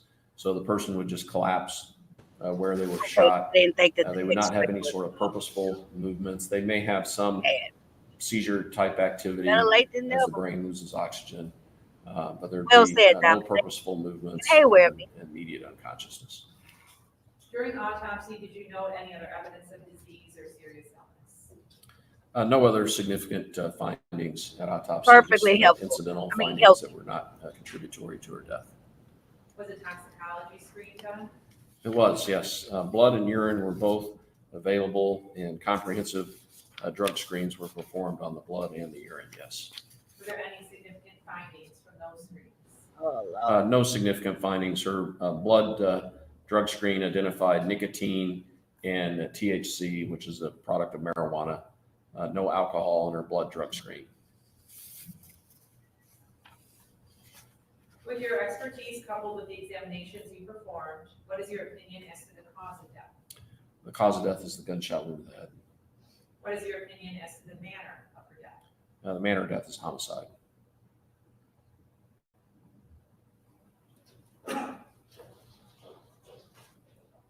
Thank you, Dr. Stark. I don't see how the defense would have Any anything to questions? say. No questions. Okay, thank you, doctor. I didn't think so. All right, it's a good time to take a break. Let's have a sidebar with council Okay, first. so let's pause right here. Okay, so if you guys see in the chat, I put in a little teaser here, right? So after this witness, we're gonna get to not hear from the defendant, but I kind of redballed it behind the banner, and so they take a break, right? When they come back from the break, what I noticed, because I'm watching this trial as it unfolds with you guys, right? But I kind of redballed the head to take a peep. And what I noticed is that they have some type of video of the defendant talking. I don't know if it's in the pretrial hearing. We're going to find out. But we're going to skip through after this next part. I think we might end for the day. But definitely, we want to see. I'm excited to see, to have a chance to hear the defendant testify or whatever he was doing. We're going to find out right now, right? So let's push play. We went through the magic technology.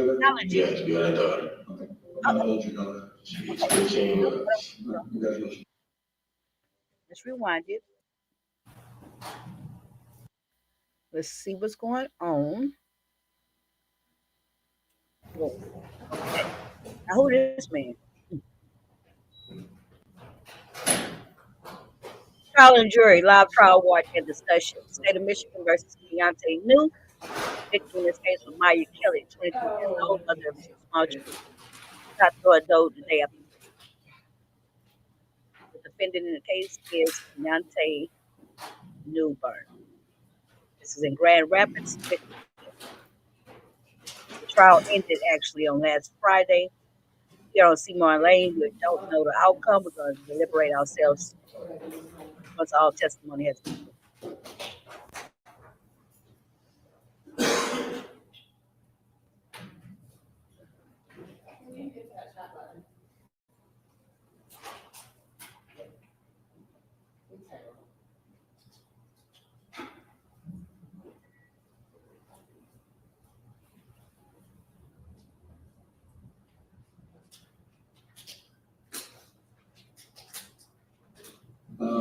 I'm going to go ahead and begin with some background questions.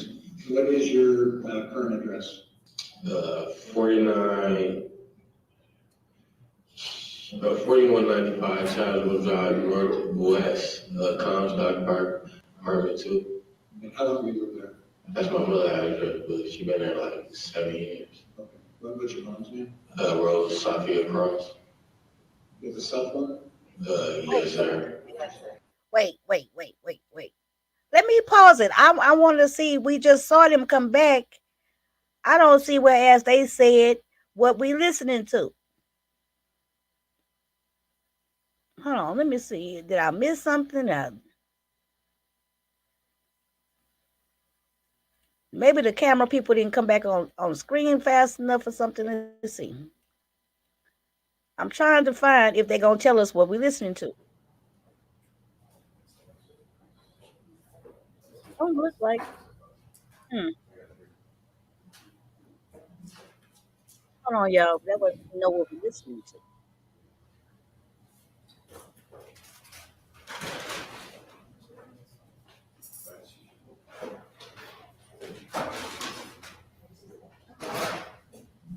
Diamond Forever, that's what they're trying to find out. And that's a good question, right? Now, let me say this. The prosecution during the opening statement said, by the end of this trial, we may never get a motive. However, a couple of days before the shooting, the victim's baby daddy, cousin, was visiting their house.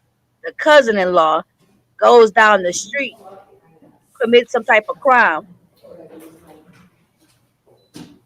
And that same night, a few days before, the cousin was arrested. The house was surrounded, the victim's home, and he was arrested from there. They gave some testimony about the fact that it was alleged that the victim and her baby daddy had snitched on the cousin. Therefore, bringing it, into the scenario that maybe it was some type of retaliation. I'm going to go ahead and begin with some background questions. What is your current address? No, we still don't know. 4195 Childhood Drive, Northwest, Comstock Park, apartment 2. And how long have you lived there? That's my mother's address, but she been there like 7 years. Okay. What's your mom's name? Rose Sophia Cross. You have a cell phone? Yes, sir. 616-856-6753. And is that phone in your name? No, it's not. Who's yeah, My fiance. What's her name? Arfat Sharif. And you guys have I don't know what the hell going a on. child or children together? Yes, we got a daughter. Okay. How old is your daughter? She's 15 months. Congratulations. Appreciate it. Who is the phone service provider for the team?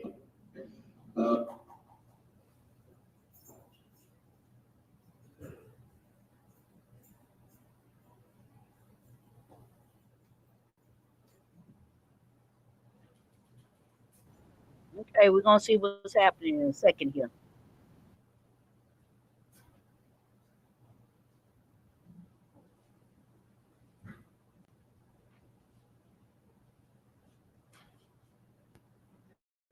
Oh wow, Diamond. Wow. Yeah, you gotta be real, real careful, We know one thing for certain. We may not know the motive, but we know it was senseless for this young lady to lose her life in that manner. We know for certain she didn't do anything to anybody. That's one thing we know for certain, right? Maybe they was trying to get the recording together. That must be what they was doing, trying to fix everything together. But they ain't even called the witness up there yet. Thank y'all for joining me. I am Demetria Lit all day. If you just finding this channel, please consider subscribing. This is a reaction channel where we react to a lot of different real events and have real discussions with a heavy emphasis on true crime. But we do lighthearted reactions as well. Right now we're on trial and jury. This is a live trial watch and discussion. It's the state of Michigan versus Keyante. Newbern. Oh, I didn't spell his name right. So.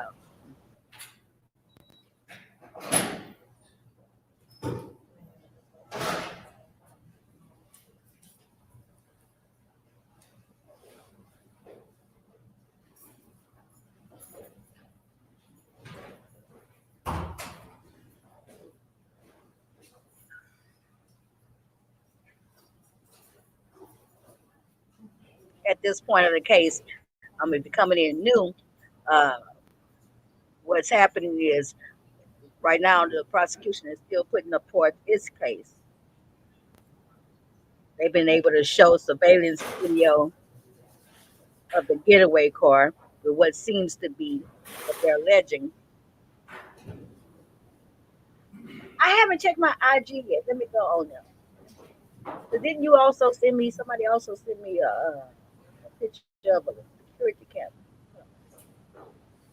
Right here. Okay, that was you that sent me the camera. So I'm seeing the camera.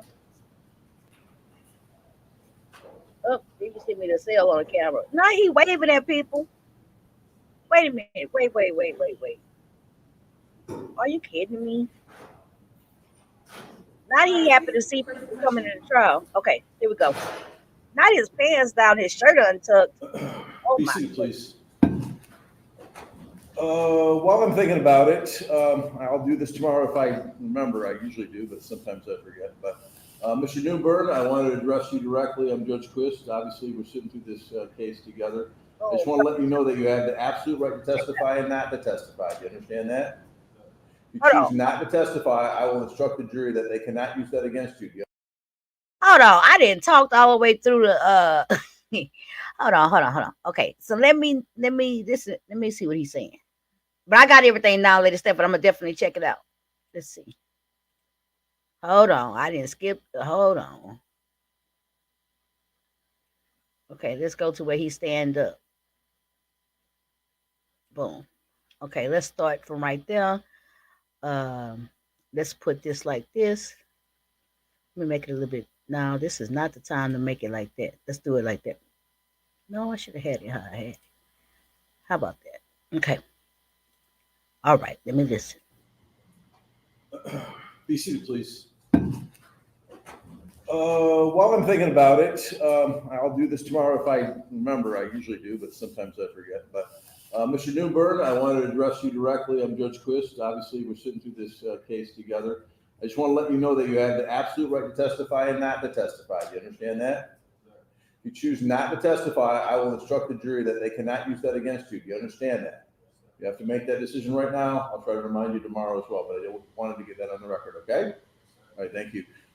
Ms. Prevett, anything else before we bring the jury back in? No, Your Honor. Mr. Sturkoff? All right, thank you very much.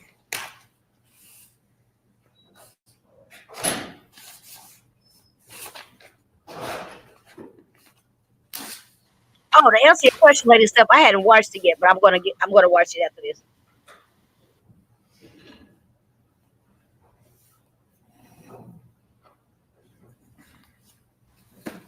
I don't know where to put me at on the screen. We shall see.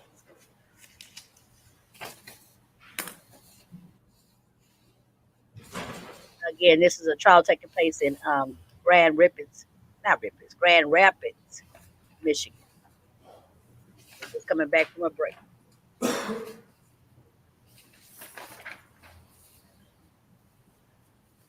Right. He just seems very relaxed, right? He does not seem concerned at all, or have any remorse. I mean, I just can't believe that he was sitting there waving at somebody happy. I guess if you've been in jail all this time, you will be happy to see somebody. I guess.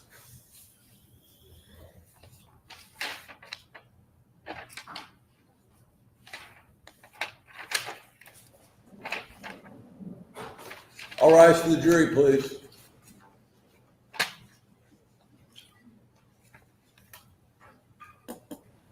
This is the jury of Seymour Lane, where we will deliberate at the end of all the testimony and evidence that's been put forth.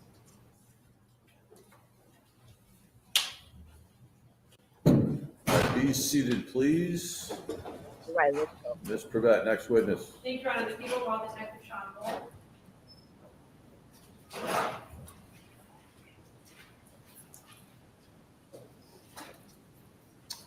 Good afternoon, sir. Please raise your right hand. You swear to tell the truth, the whole truth, and nothing but the truth, so help you God? I do know. Very good. Have a seat, please. Go ahead, Ms. Pravet. Thank you, Your Honor.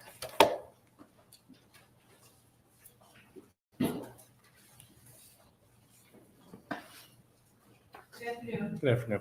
Can you please state your name for the record and also spell it? Sean Wolf, Seanwolf.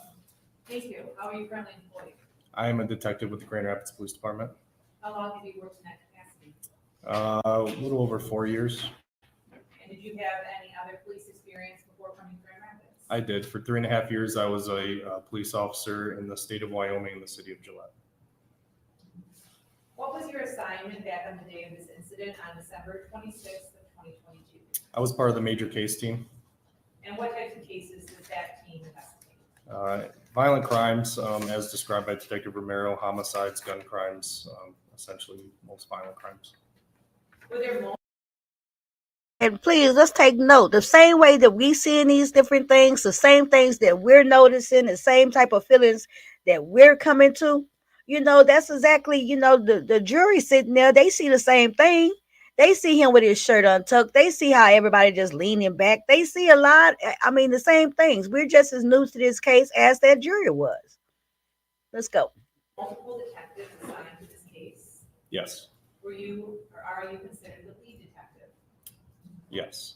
Can you please describe to the jury when you first became involved, or how this case came to your desk? I received a phone call from Detective Sergeant Hillary. There's a group of 11 of us, so we are on a rotating call-out schedule. If you get called out, you go to the bottom of the schedule, or at the bottom of the list. I was one of the top 3 detectives. I got a call to come to 47 Canton because of an incident that needed the major case team's attention. So you actually went to the scene on December 26th of 2022? Correct. I first responded to the scene. So before we get into the other aspects of your investigation, I'd like to ask you about an interview that was done with Marquise Welch. Were you in here during Marquise Welch's trial testimony today? I was. Did you hear his testimony about being coerced or threatened by Oui. Detective Bayless and maybe others? I did. Were you present for that proper interview? I was. Was that on January 26th of 2023? Yes, it was. Were you present for the entire interview, or did you leave at any point? I believe I stepped out at some point, but I was present for most of it, yes. Where did that interview take place at? At the Grand Rapids Police Department, we have 3 interview rooms in our major case team, area on the second floor of the police department. That's where we do all of our interviews. There's 3 separate rooms. Who was present in that room during the interview?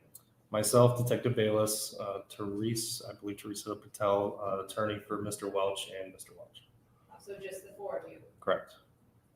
During that time that you were in there for that interview, did you hear any such threats being made by Detective Bayless? I did not. Did you hear anything similar to what Marquise told the jury about in terms of threats or coercion? Not similar, no. Did you or Detective Bayless, ever suggest the language of "I shot that bitch"? No. Where did that language come from? That language was from multiple interviews that we had conducted over the course of the investigation. But did that language come from your mouth, or did that come from the mouth of Marquise Welch? It didn't come from my mouth. I believe it came from Mr. Welch, and just kind of confirmed through the interview. So you did not hear any threats made by Detective Bayless No, or any coercion that Marquise Welch talked about? I did not. And he had an attorney present the entire time, is that correct? She did step out at one point, but I don't believe we did any questioning when she was not inside that room So Marquise Welch had the opportunity to consult his lawyer at any point. at any point, correct? And that was on January 26th, correct? Correct. And so before that, during your investigation, did you conduct or were you present when an investigative subpoena interview was conducted with Marquise Welch? With Marquise, yes. Were you also present when an investigative subpoena interview was conducted with the defendant, Keyante Newbern? Yes, I was. And was that on January 11th of 2023? Yes, it was. And just so the jury is aware, are you aware of the investigative subpoena process or what it is? I am. Can you just please describe for the jury in general terms, what is an investigative subpoena interview? So it's an investigative tool that we use, kind of like, I believe Prosecutor Faber kind of explained. It's a tool that we use to bring somebody in under oath. They are sworn in under oath in the courthouse to basically tell the truth about an incident, specifically violent crimes like homicides. And so during that investigative subpoena interview of the defendant, did he have an attorney present? He did, Was an attorney present the entire time? yes. And that investigative subpoena interview was conducted by Mr. Faber, is that correct? That is correct. And you were present? I was. Were there any other detectives present at that time? There were Detective Phil Reinick and Detective Kelly Momber.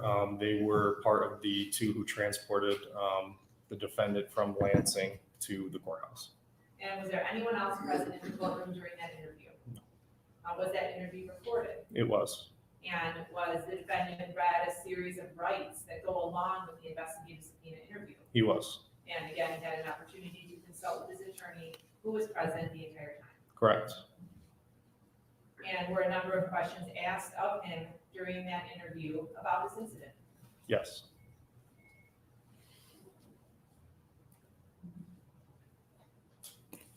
At this time, Your Honor, I would move to play into evidence. Oh, it's gonna get real interesting. I'm sure y'all can tell that I must have walked away from this computer because I wasn't saying nothing, right? Yes, I walked away for a second, but I was listening. And boy, oh boy, it's gonna get real interesting. I love the way that the prosecution absolutely started with this lead detective addressing the fact that the alleged driver, Marquise Welch, I wish I had his picture right here, that he had tried to indicate like he had been coerced, not only coerced into giving his testimony and changing his testimony to go against the defendant or to finger the defendant. He said he was coerced by the prosecution. He said he was coerced by the detectives. He said he was coerced and what's the word he used? Conspired against, even by his own attorney. And so the prosecution, that's the reason why they leading with this line of questioning about any coercion. Let's continue. This is real. Oh, it's finna get interesting, y'all. Testimony, which is marked as People's Exhibit 65. Mr. Kirkhoff, any objection other than what's previously been stated on the record in this case? Not other than what's been stated. Not what has already been stated. Okay, very good. Then 65 is admitted, and you may publish it or play it for the jury. Thank you, Your Honor. And I would just note for Your Honor and for the jurors that this video picks up after the rights were read to the defendant by Mr. Faber. Okay.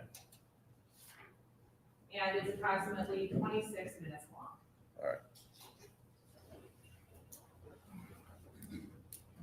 I'm going to go ahead and begin with some background questions.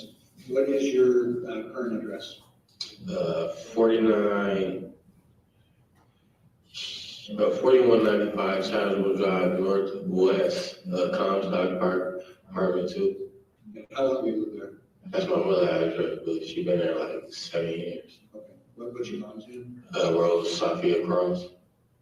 You have a cell phone? Yes, sir. What's your cell phone number, sir? 616-856-6753.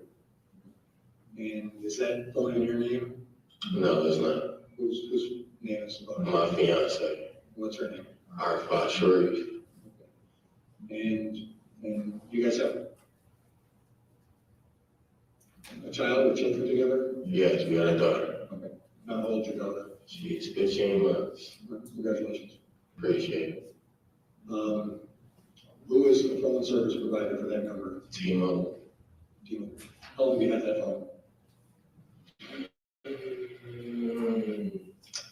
Say about 4 years now. Like 4 years. Any social media, which I'm not too good at, but do you have Facebook? No. Good man. I don't have a Facebook, like a scam or something, like took the whole Facebook, so I don't have no social media. But you don't know Instagram, None of that. Snapchat, nothing? No. All right. That's refreshing to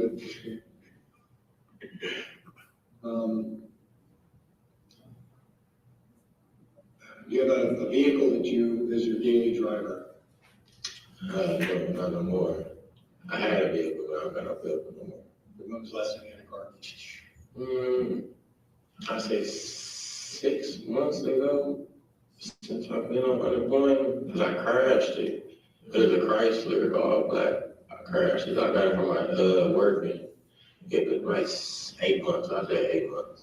I can appreciate him not mumbling. It's been 8 months. Yeah, since I had it. How do you get around right now? Live or pretty much because my fiance, she works, so I'm more at the crib, but I don't really live. Or I got Brian, auntie, my mom, my sister. Are you employed? Yes, at Gordon's. And are you missing work right now? Yeah. You are, okay. If you need a statement or something for your employer, let me know and I'll type something up or contact them, okay? Mm-hmm. So I'm gonna cut right to I referenced what we're investigating. Okay, did you hear the name of the deceased?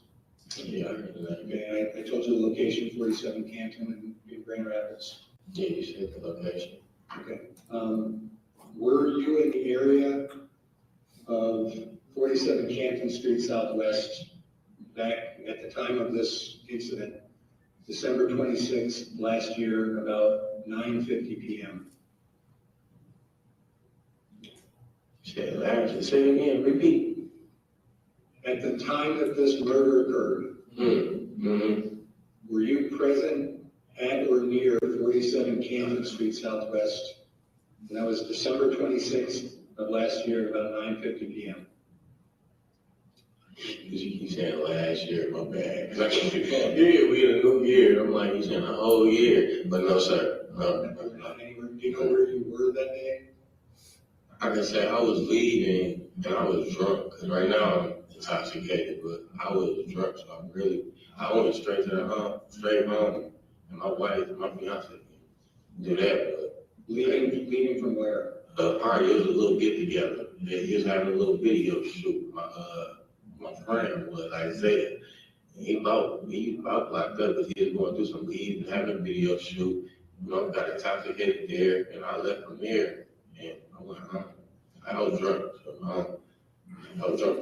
Where was this video shoot? It was on the north side. It was at a BRB, like one of them where they rent out a little town, but it's on the north side. Say College. It's like on College. I exactly know where it's at, but it's on College. Like closer going towards, like by the highway. You know how College go past, like a little highway mark? It's like a little bit, like before that. Like a little bit before that. That's, You were filming like a rap video? my friend, he's a rapper. Was that at his house? It was a BRB, he had rented it out, because he was doing video shoots, so that was one of the scenes, and he rented that spot out. And then it turned into like a big get together. What's his name? Isaiah. What's Isaiah's last name? I can't even tell his last name, but I can say, I know he because he texted me, so about he locked up right now, so y'all can look up. There ain't too many Isaiahs, So Okay, so Stephanie, Miss Steph 219 saying, yeah, he tripping. He think it's a game. SM8 shaking my head. Lady Steph says all Stephanie's in the house. Lady Steph say his wife, his fiance. Didn't the victim's boyfriend say he's gay? Who was gay? I forgot. Good question. So who? Okay, so Omar, who testified, that's the victim's baby daddy, her boyfriend, who was there. He was saying that it was speculation that the cousin Terrell was gay, and Terrell had some type of dealings down the street, and Terrell had some type of criminal activity down the street from the victim's home. The same guy who was allegedly suspected to be gay. So it was Terrell. Now, who's talking right now? This is actually the defendant. Okay, this is Keyante. And I've never seen where they show like this type of footage in the trial. So even if the defendant don't testify, it's like he giving his he testifying right now. Okay, so let's see. This is so interesting. Okay, let me ask y'all this. Let's talk about his demeanor, right? Do y'all think this is his demeanor like that is an attempt to look innocent? If I be kind of lighthearted about it, like, hey, I'm just up here asking y'all questions. I don't know why I'm here. I ain't had nothing to do with this. I was just chilling at a party. Do y'all think that's an attempt to seem like innocent? I don't know. Let's see. So how long were you there that day? Were you there into the night? Like, were you there at the time this crime occurred? I don't know what time, but no. Like, I don't. Were you there when it was dark out? Yeah. Name the people that could put you there at So you the time that we're dealing with here. At the time, man, Isaiah this morning, Dreddy, I can name 4 people. Isaiah, Dreddy, You know what, Diamond Forever? I was wondering about that too. Diamond says, did I hear him say he was intoxicated right now? I don't know, because I heard him say at the time he was drunk. And then he said something about something. I'm something right now, but I didn't catch it. Cece say, no, I just think he an asshole. Okay, that's putting it bluntly. yeah,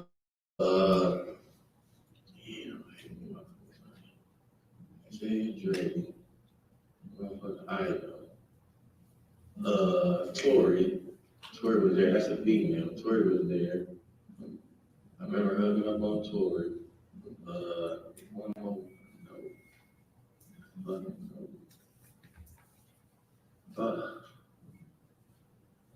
Isaiah, Dreddy, Tori.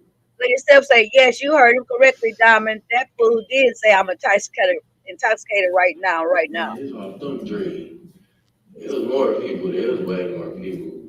That's all I can. Isaiah, We're meant to Tori, coach him Dreddy. and compassion. He didn't coach him well.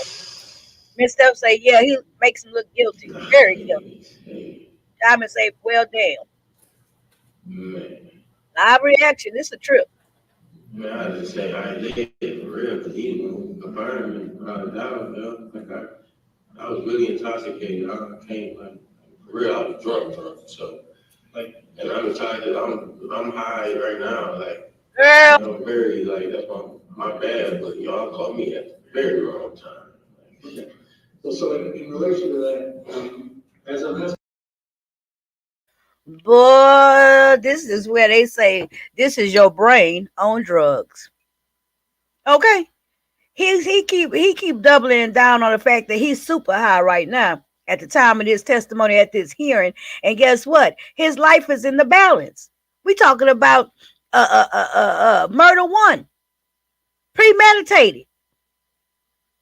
This the hearing to see whether they gonna go forward with this case against you.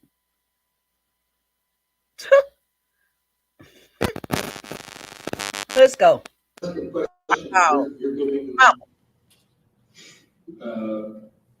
reasonable rational responses to the questions I'm asking. Is that fair to say? As I'm talking, you seem to be understanding what I'm saying. Right. Your responses are lucid and. No, I'm high on coke and drinking, so I'm comprehending. Like, I'm not like, yeah, I'm just telling you, like, yeah, like, I ain't been to sleep either, so. Okay. My bad, but just let me, I'm talking. I apologize about the way that we got you in court here. It's just. Come on, man. I know so. I'm trying, baby. I'm trying. I appreciate that. I hope you appreciate the fact that because we're investigating, crimes don't get any more serious. So I hope you appreciate the fact that we have taken serious measures to investigate. So I appreciate it. No problem.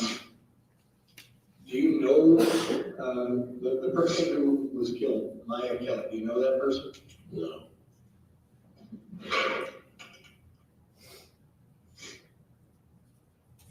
Do you recognize this person here? No. You ever seen that person before? No. No, I never seen, no. I think so too, Winter. Do you know the address? No, purpose. 47 Canton. Let me show you a picture of the house.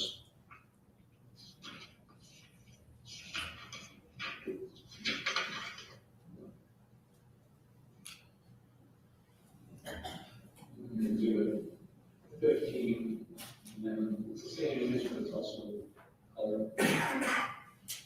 You recognize that house? I ain't never been on campus. It's weird. I don't know. Where is that? What is the line? Division. Oh, I ain't never seen, I've never been over here before, though, boss man. So that house, 47 Canton, on exhibit 15, you've never been to that house? I've never been to that. When you say never been, do you mean never been inside, or never been at the house outside or inside? I ain't never been by that house. I've never been. I don't.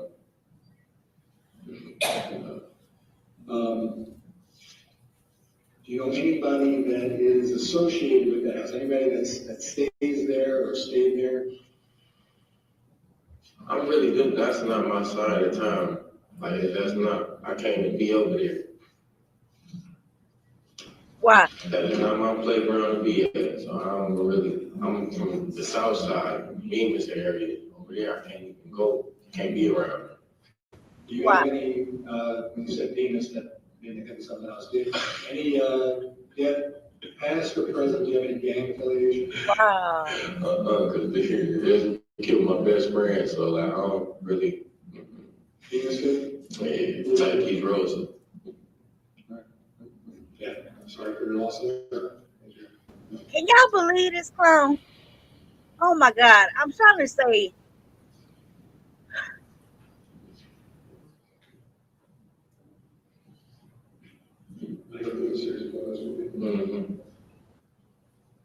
Already showed you number one. I'm going to show you one at a time. If you recognize the person, number two.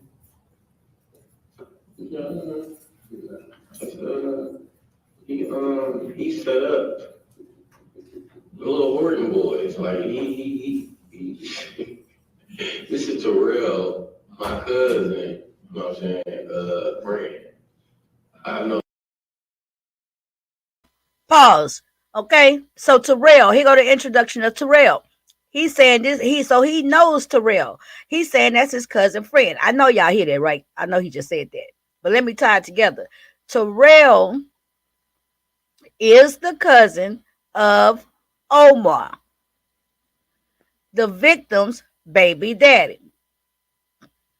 Maya Kelly, baby daddy, who lived there at the house, even though he wasn't supposed to be there, but whatever.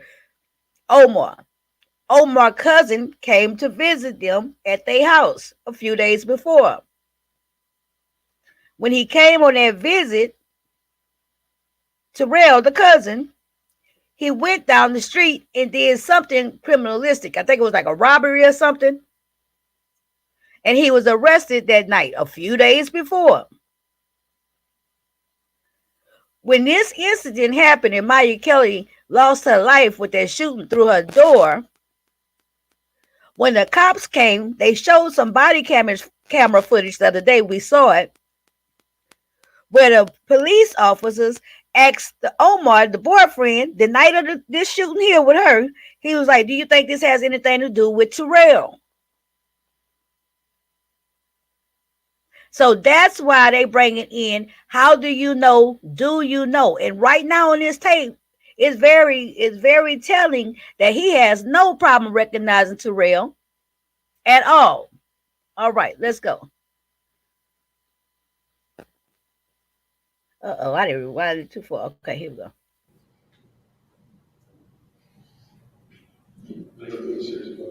Mm-hmm. Already showed you number one. I'm gonna show you one at a time. If you recognize the person, I don't appreciate his demeanor at all.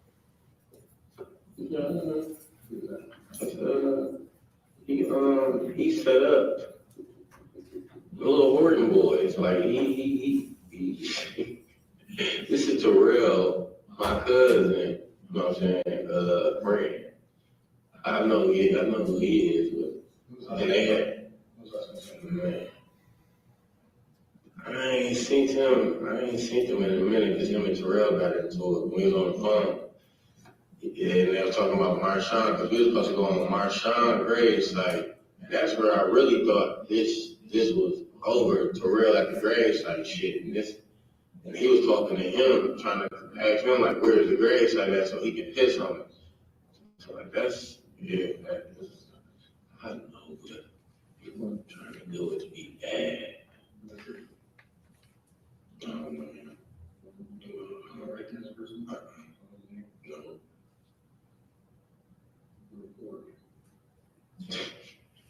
I just said my cousin. That's my cousin. Terrell. That's Terrell. Wait a minute. Wait. Is he trying to say that Terrell his cousin too? Or that's his cousin, or Terrell is a friend of his cousin? Oh my God, this is crazy. Damn, that's my other cousin, Tori. I am just.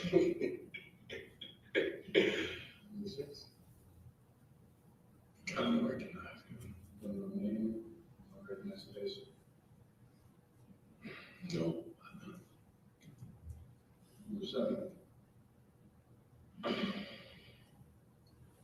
Look recognizable, but no. That's what I'm trying to think. No, I don't.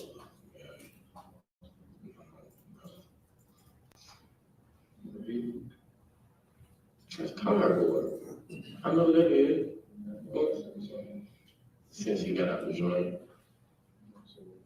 Shit. I said, about 2 months ago? 2 months ago? What the fuck is going on? That's Lil Woo. I know it too. They all in there, they in a little gang together. That's the Trap Boys. Let's go. Yeah, come on, little baby. You know, I'm older. Yeah, I know that. That's Lil Woo. I don't know that, man. I don't know that. I don't know Woo. Yeah.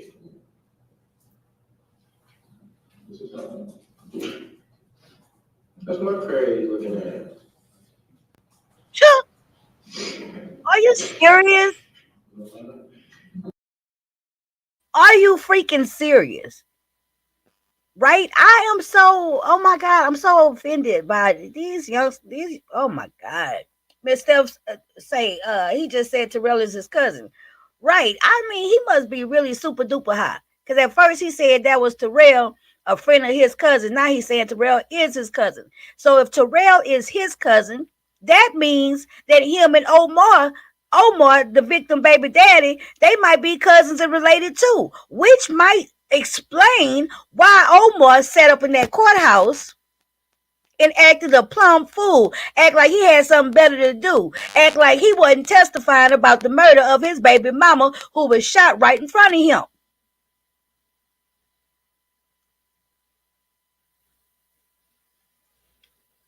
I'm sorry, I didn't got an attitude. I didn't got a real attitude because this is That's what crazy. it is too. It's they call him Black. That's Keith. That's man.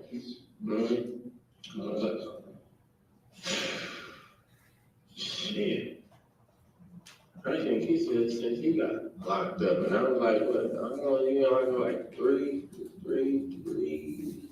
Yeah. I want to say 3.5 weeks. Okay, so let's bring up this point right now. The man just showed him a picture. Let me calm down, okay? Because I'm supposed to be objective. Is that the word? Objective? Is that supposed to be the word? Anywho, he just showed him the last picture this attorney just showed him, the defendant, was a picture of Kesey. Remember now, Kesey is Marquise Welch, the one who flipped on him, the alleged driver of the getaway vehicle, the one who said that he had given the defendant a Glock several months before. That's who they talking about right now. And notice that the defendant is saying, oh, that's Kissing. Oh, man, I ain't seen him for a while. Now, this is a couple of days after the shooting. Okay. Let's continue. He said he ain't seen him in a while. Damn near. Did you see him? I guess you're talking about a photo shoot or a video shoot. No, he came. You know, that's my guy. My daughter's God dad. And I'm his daughter's God dad. You know what I'm saying? I said, when he had came and seen, but I would have my daughter. That was like the last time I seen baby. You know, before he had got locked up. He just got sent something. I don't know.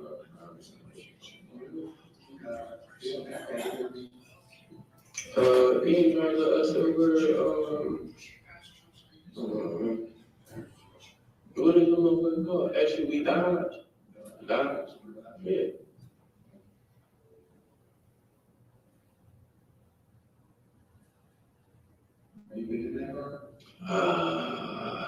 Hey, Yeah. Breeze, glad you could join us, girl. We sitting here appalled. No, I don't let no. That's big. No. You said you saw him there. No, I didn't say I saw him there. I said he came and seen. That's my house. At my house. Okay. Yeah, he came. Okay.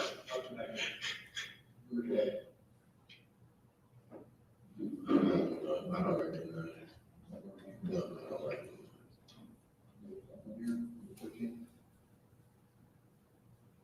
Yeah, that's my fiance. That's her.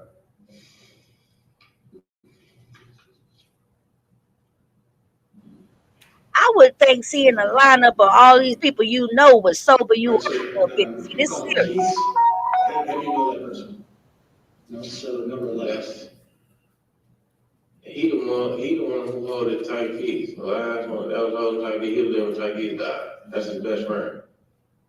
This is on college at the B&B where you did the video. Mm-hmm. No.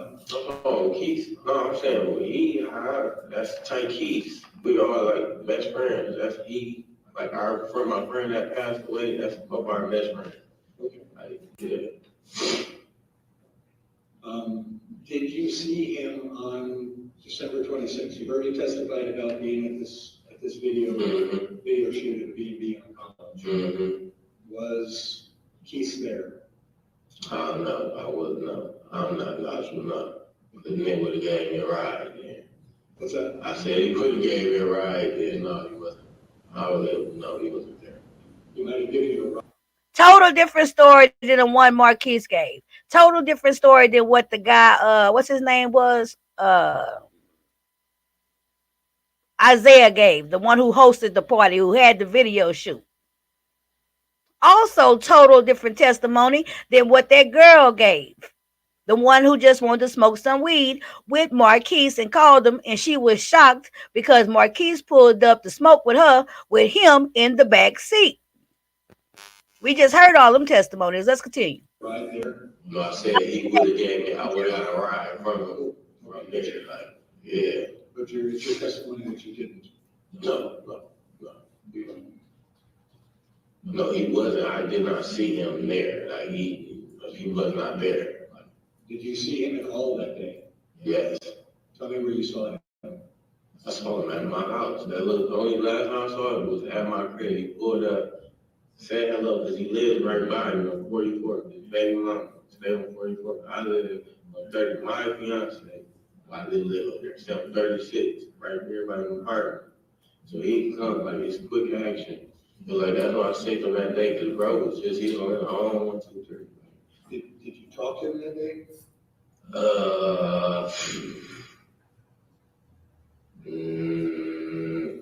Talked to him that day. He said I only talked to him that when he came. That's what time I talked to him.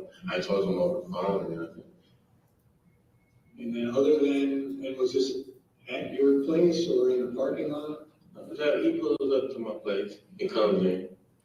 And was he in that silver Dodge you testified to already? Yeah, that's his mom's car. That's the car that he drives all the time? Yeah. Did you get in that car that day? No. You said that. When did you, prior to coming in here today, the name of the victims on the subpoena, Ms. Kelly, prior to today, had you heard that name before? No. Prior to today, did you know about the murder that she got shot in the head through her front door? No. Prior to today, did you hear at all about this crime? Oh yeah, on Facebook. Tell me how it is that you heard about that. No, because my fiance, like her Facebook is like everybody's damn near connected with her. So like she just seen it off of, you know what I'm saying, a post that was made on the wall. She was just, you know.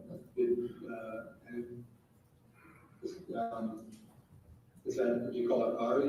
Ari. Did Ari know the victim in this case? No.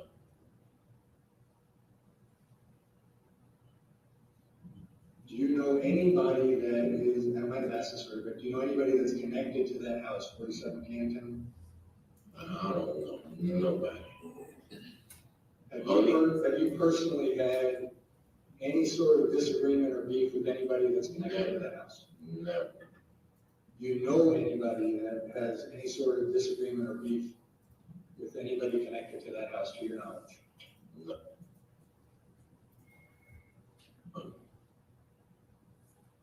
Do you know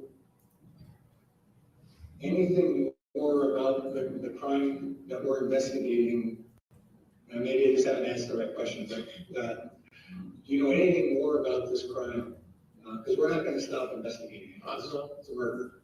Do you know anything more about this crime than what you shared with us today? No, sir. You're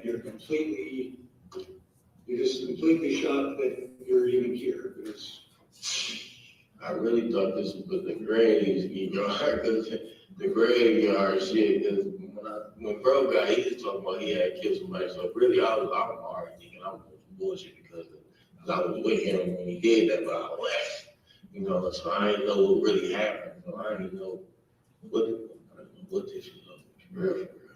Did you fire a gun that day? No, sir.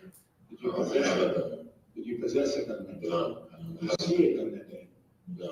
We were just talking about a rap video, so it's completely different, but on college, at the B&B, during the video, I've seen enough videos to see that even if they're real or not, guns are very common props in these videos. Right. You know, is that fair to say? Yeah, that is. You know, that's the main thing that people put in their video. If we get that video or videos that you were part of filming, are we going to see you with the gun? No. Okay. You're confident about that? I'm not trying to trap you, I just want to make sure that. No, like, hell no, it's good. Okay, so no, you did not possess a gun No. or anything that looked like a gun that day? Hell no.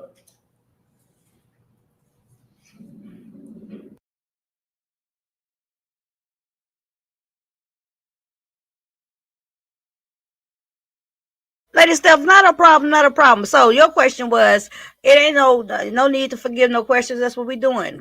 If this was covered, how did they connect this to the defendant, Keyante? What was the main indicator that he may have been the one involved? Okay, so the major connection was the video surveillance outside of some type of store about a block or so down. Okay, on that video surveillance, you can see the alleged getaway car, the SUV, the Dodge Journey.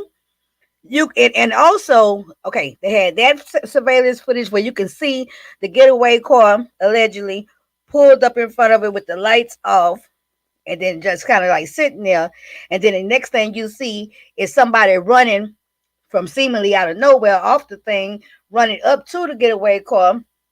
And that's where you see have a real clear picture on that video of this young guy wearing the same clothes, that black and white jacket. Okay, and they was able to show surveillance from another store from earlier today with the defendant Keyante with the same black and white jacket. They was able to identify the SUV, the Dodge Journey, because it was wrecked on both sides. That Dodge Journey, they was able to make that identification of the car through the surveillance footage from right there in front of the store where he parked, where the young man came running to and jumped in, and they took off.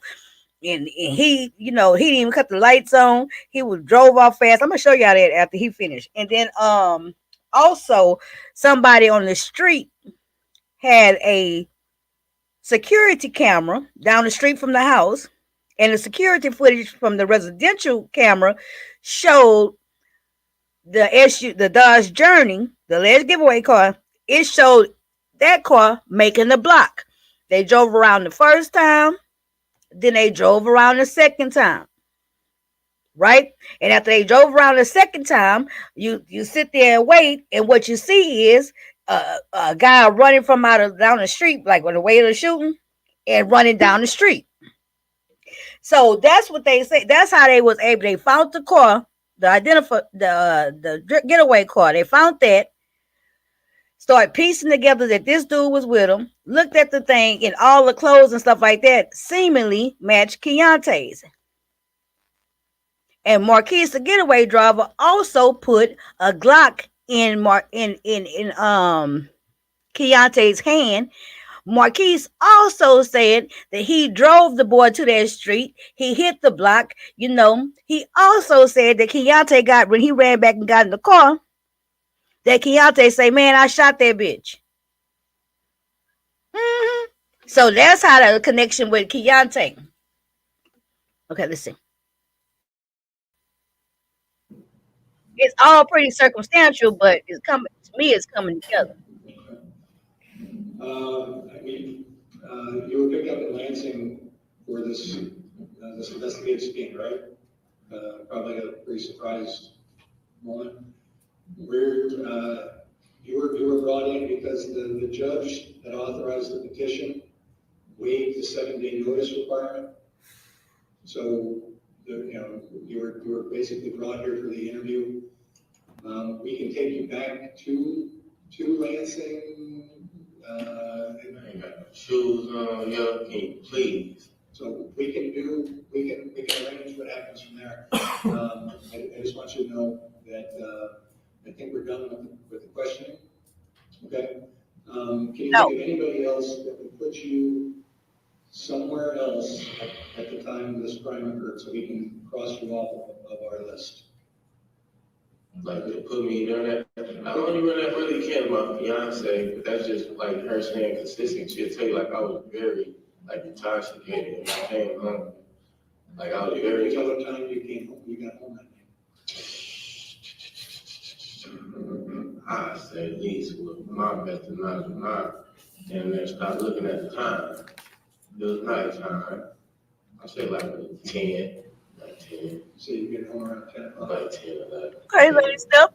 And Thank you for that. Very the phone circumstantial. number that you referenced, The witnesses are suspect. I wonder what his lawyers think. Definitely. The 616-856, definitely did. okay. So Ari would be able to say, yeah, he got home. Yes. Okay. Yes. Right now, we in the Seymour Lane jury, so hey, You- they might be thinking how we You're think. saying you would have been home around, so Ari would be able to say, around 10 o'clock, he was back home. Yeah. Okay. How long were you at the B&B where the filming was? Were you there for hours? I would say like an hour, but it was like 3 hours. This was set up, and then, they're setting up, and then, we're talking, chatting up, and smoking. I did like 3, like 3 hours. And then is it your I was got there testimony? like 7. Yeah, it was like 7. 7 p.m. to That's a yes. Oh, yes, sir. Yes, sir. So is it your testimony that you went from the B&B on College What's good here? to 36th Street? Yes, sir. Okay. And how did you know how you got there? Did you drive or did somebody drive you? No, I took a left. You took a lift? Yes.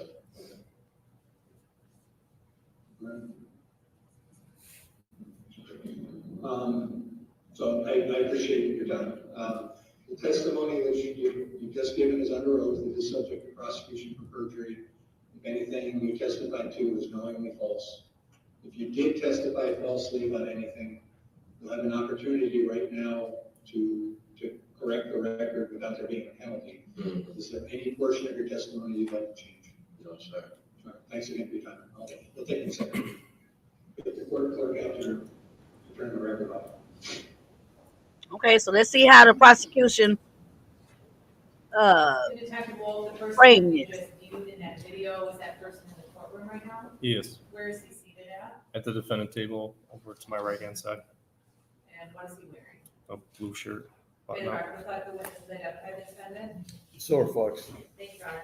Detective Wolf, was that IS, our investigative subpoena interview, conducted on the same day as the interview of Marquise Welch? IS interview, yes. So both IS interviews were on the same day, Exact same day, yes. and that was January 11th. January 11th, yes.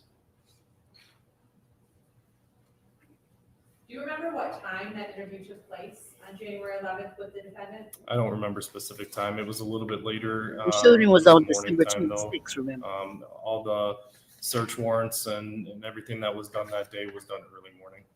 And we're looking at a portion of the investigative subpoena transcript, refresh your memory on the time. Yes, it would. I'm just showing you page 3 of that. You want to just read it to yourself and then look up with me when you're done? And does that refresh your memory on the time of the investigative subpoena interview with the defendant? It does. And what time was that? 11:38 a.m., 11:38 a.m.? 8 a.m., yes. When we do our deliberations, I'm gonna show y'all all the footage and stuff. Now that I got the right screen recorder, I'll be able to get it. During the interview Yesterday I that had was the wrong watched one. here in the courtroom, the defendant references that he was either high or intoxicated. Did you hear that? I did. And were you present for that entire interview? I was. And how many years have you had as a police officer? Over 10, so close to 15. And did you observe any signs of intoxication on the defendant during that interview? I mean, I guess the laughing and everything, we're dealing with a serious homicide, but I mean, again, the prosecutor very much was able to, I guess, ask him if he understood what was happening, and I think he answered a couple of times that he did. And the defendant was brought right from the Lansing search warrant to the courthouse for that interview. Correct.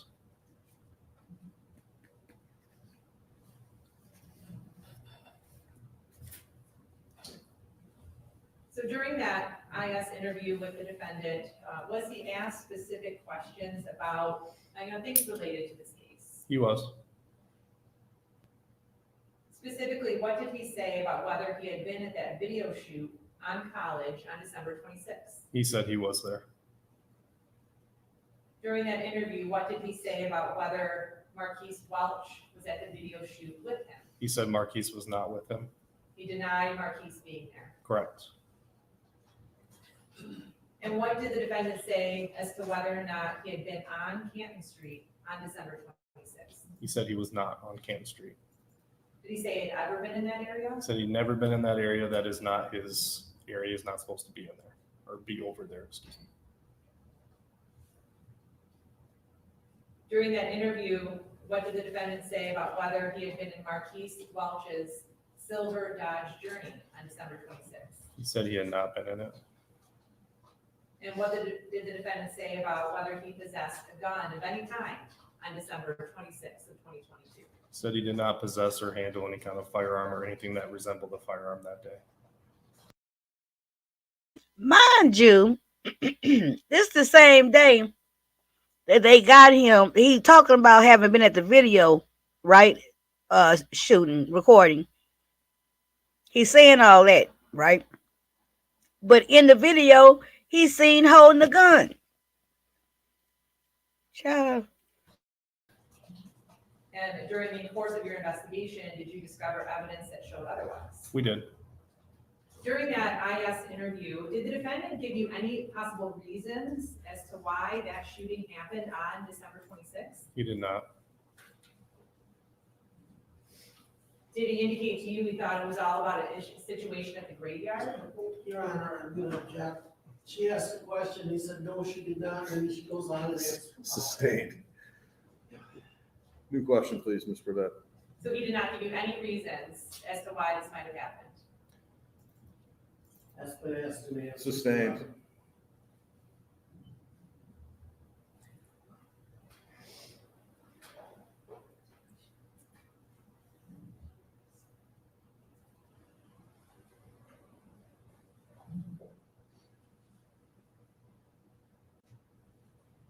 During the investigative subpoena interview that we just watched, we heard the defendant say multiple times things about a cemetery or a graveyard. Did you hear him say that? Yes.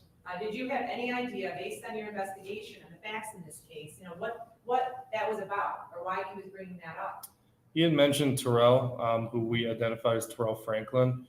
On the 19th of December 2022, there was an incident in a graveyard that he's referencing. And what date was that? That was December 19th of 2022, going into December 20th of 2022. Without going into a lot of the details of that, but we've heard about that date numerous times, at December 19th of 2022. Can you just give the jurors a general overview of that incident without going into all the I'm gonna details? object, Your Honor, I don't see the relevancy. Well, I think it's relevant. We started talking about a theory about why this may have happened. We're not sure. The December 19 event involving surrounding the house was brought up. I think it's relevant to the case. I'll let him testify. Go ahead, sir. So on the 19th, again, as the defendant had stated, he was with Terrell Franklin. It involved the graveyard.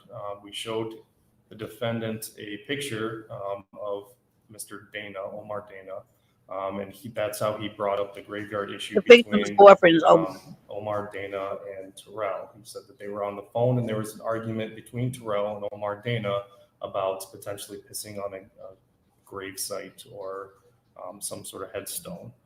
He had mentioned that, and going into it, not too further, but it starts in a graveyard, and then the incident, I believe, as was mentioned previous in testimony, ends at 47 Canton, with Mr. Franklin and Mr. Dana being arrested. Oh, so now we get to hear more about what happened. Okay, for anybody who wasn't here, refresher.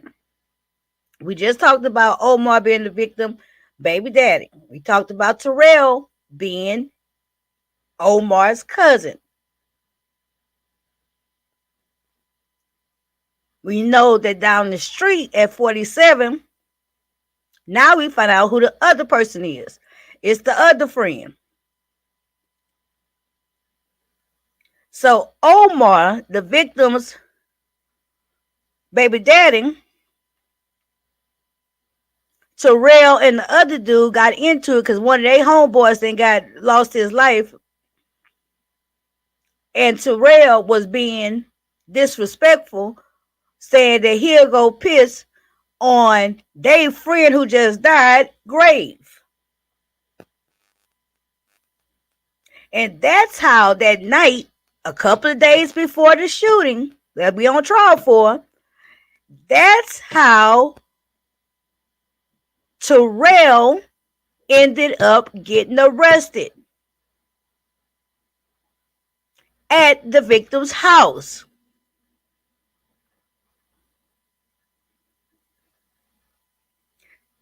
So right now what's happening, what I'm seeing, what I'm hearing, and what I'm seeing, what's happening right now is a possible motive. Somebody coming back a few days later to the place where they know where they last know this guy Terrell to be, and looking for Terrell, looking for retribution against Terrell, the guy who had pissed and disrespected their friend grave. They come back to the only residence they know of on Canton and just shoot through the door, and Maya Kelly lost her life. Wait, say that again. What part? The only connection right now, what's happening, is that Maya's baby daddy, Omar, and his cousin, Terrell, was somehow all connected to another guy who died. The dude down the street from Maya and Omar's house,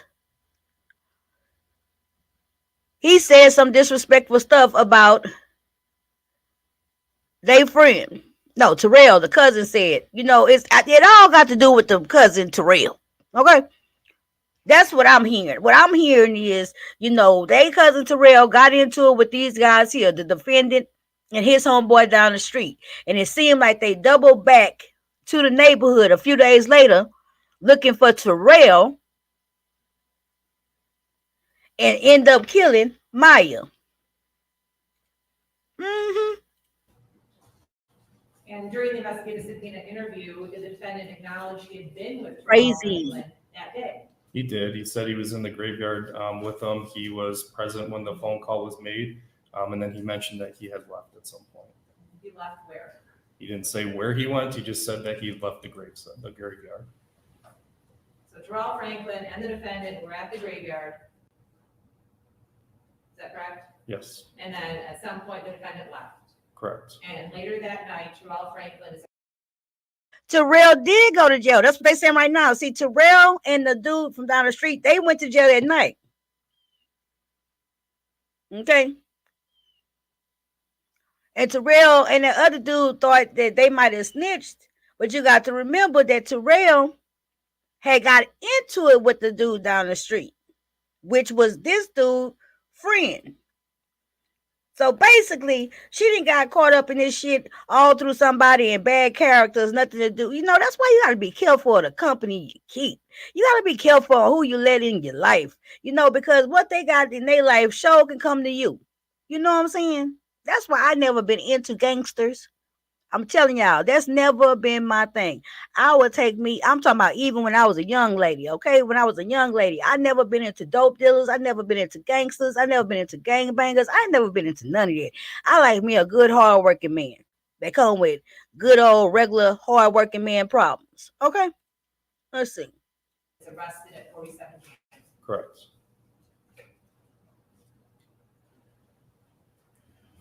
Lady stuff, don't worry. I'm going to put it all.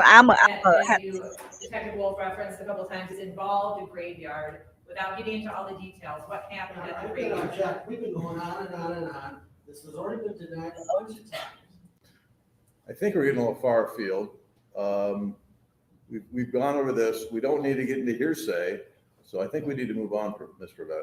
And I'll just state for the record, Your Honor, as I think the jury knows and the court knows, people don't have to prove motive, but it may be relevant to the jury's considerations. And I know, but we've been down this road. We've been about how the house is surrounded. We've been down about what there's these relationships. We don't know exactly what happened. I think you've established what you needed to establish, and we're going to move on. Thank you. Thank you, Your Honor. Detective Wolf, were you able to determine where Terrell Franklin was on December 26th of 2022? He was still in the Kent County Jail. Did you confirm that through jail? Oh, okay. So he was still in jail and stuff. You're right.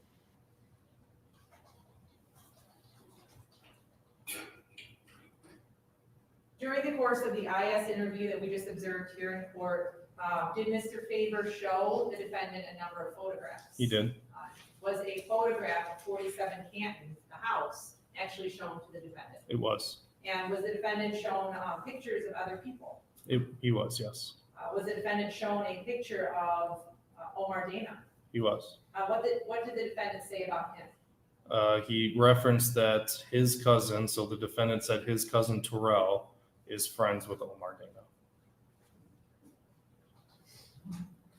Was the defendant shown a picture of Marquise Welch? He was.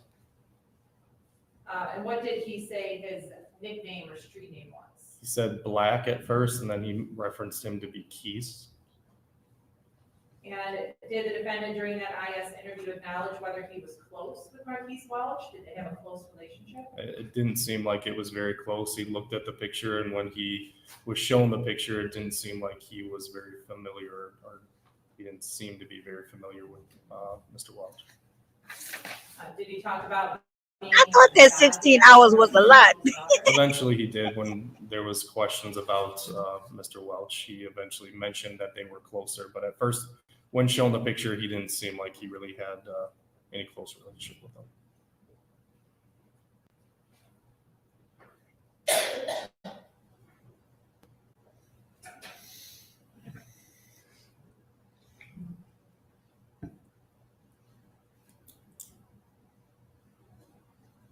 In the IS interview that we just watched, the defendant references some terms, like the term Horton Boys. Did you recognize that? Yes.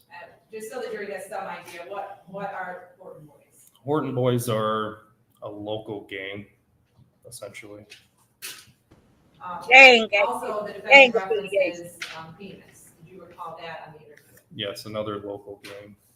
Where is, strike that, is Bemis a street also in the city of Grand Rapids? It is also a street, yes. Where is Bemis Street in relation to Canton Street? I honestly can't say right now. I'm not very good with those directions. And you don't know if they're on the same side of town or not? I don't believe they're on the same side of town, but I can't say that for sure. Earlier in the week, we heard another detective testify. That was Detective Derek Hall. Were you here for that? I was. Was he one of the other detectives assigned on this case? Yes, he was. Is it fair to say he did a lot of the analysis of the video surveillance here?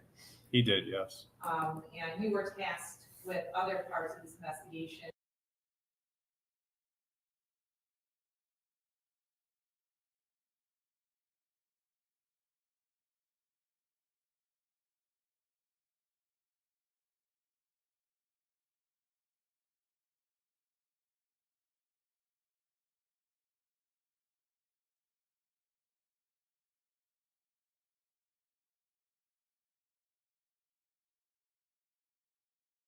And like numerous.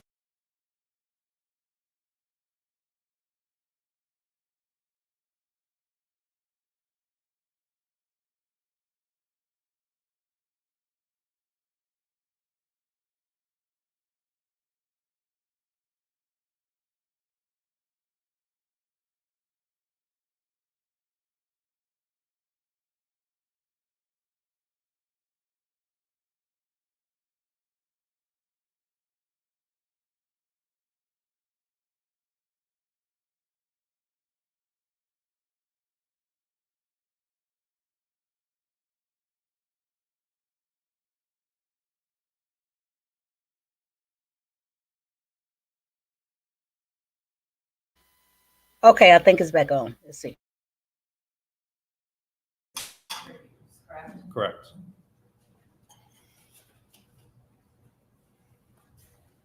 Okay, I'm back. Sorry. Were you also involved with the review of the forensic download of the defendant's phone? Yes. And where was this phone collected? In Lansing, a 1013 Climax. During the search warrant? During the search warrant, yes. And then after that search warrant, was it forensically downloaded or examined? It was. Did you have a chance to review those results? I did. When you review the results of the defendant's cell phone analysis, did you observe a photo on the defendant's phone from April 1st of 2022? I did. And do you know which photo I'm talking about? Yes.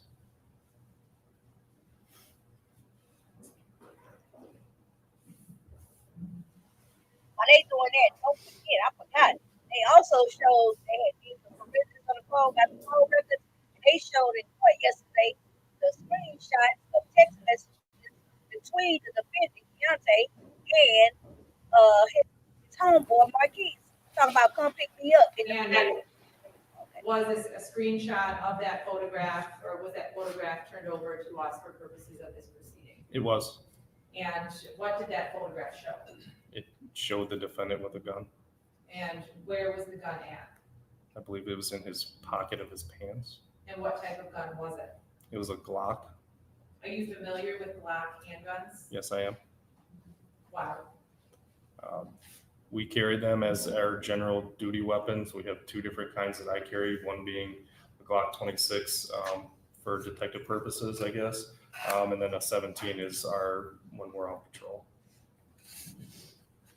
At this time, Your Honor, I look at the admission of People 64, which is that photograph from the defendant's phone showing the gun in his pocket on April 1st, 2022. Any objection other than as previously stated? Not other than previously stated. Thank you. 64 is admitted. Thank you. So I'm going to publish now Detective Wolf People's Exhibit 64.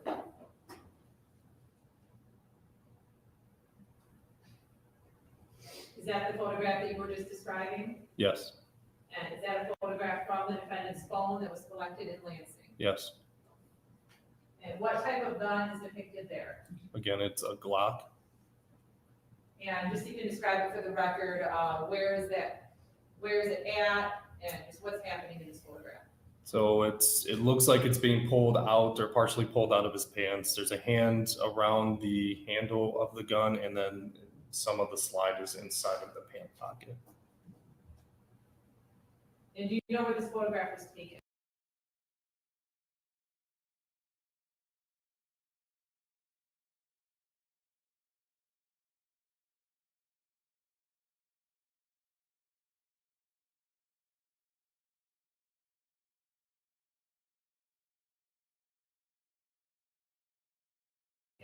I don't know where, no. Do you know if it was in a car or not? It looks like that one is, it looks like, if this one works, looks like that's the seat of a vehicle right there. And do you recognize anything else in this photograph? Specific tattoo on the hand right here that can be associated with Mr. Newbern.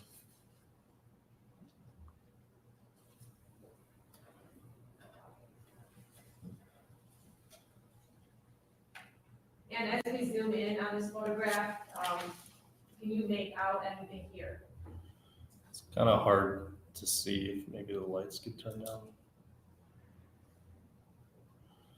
I believe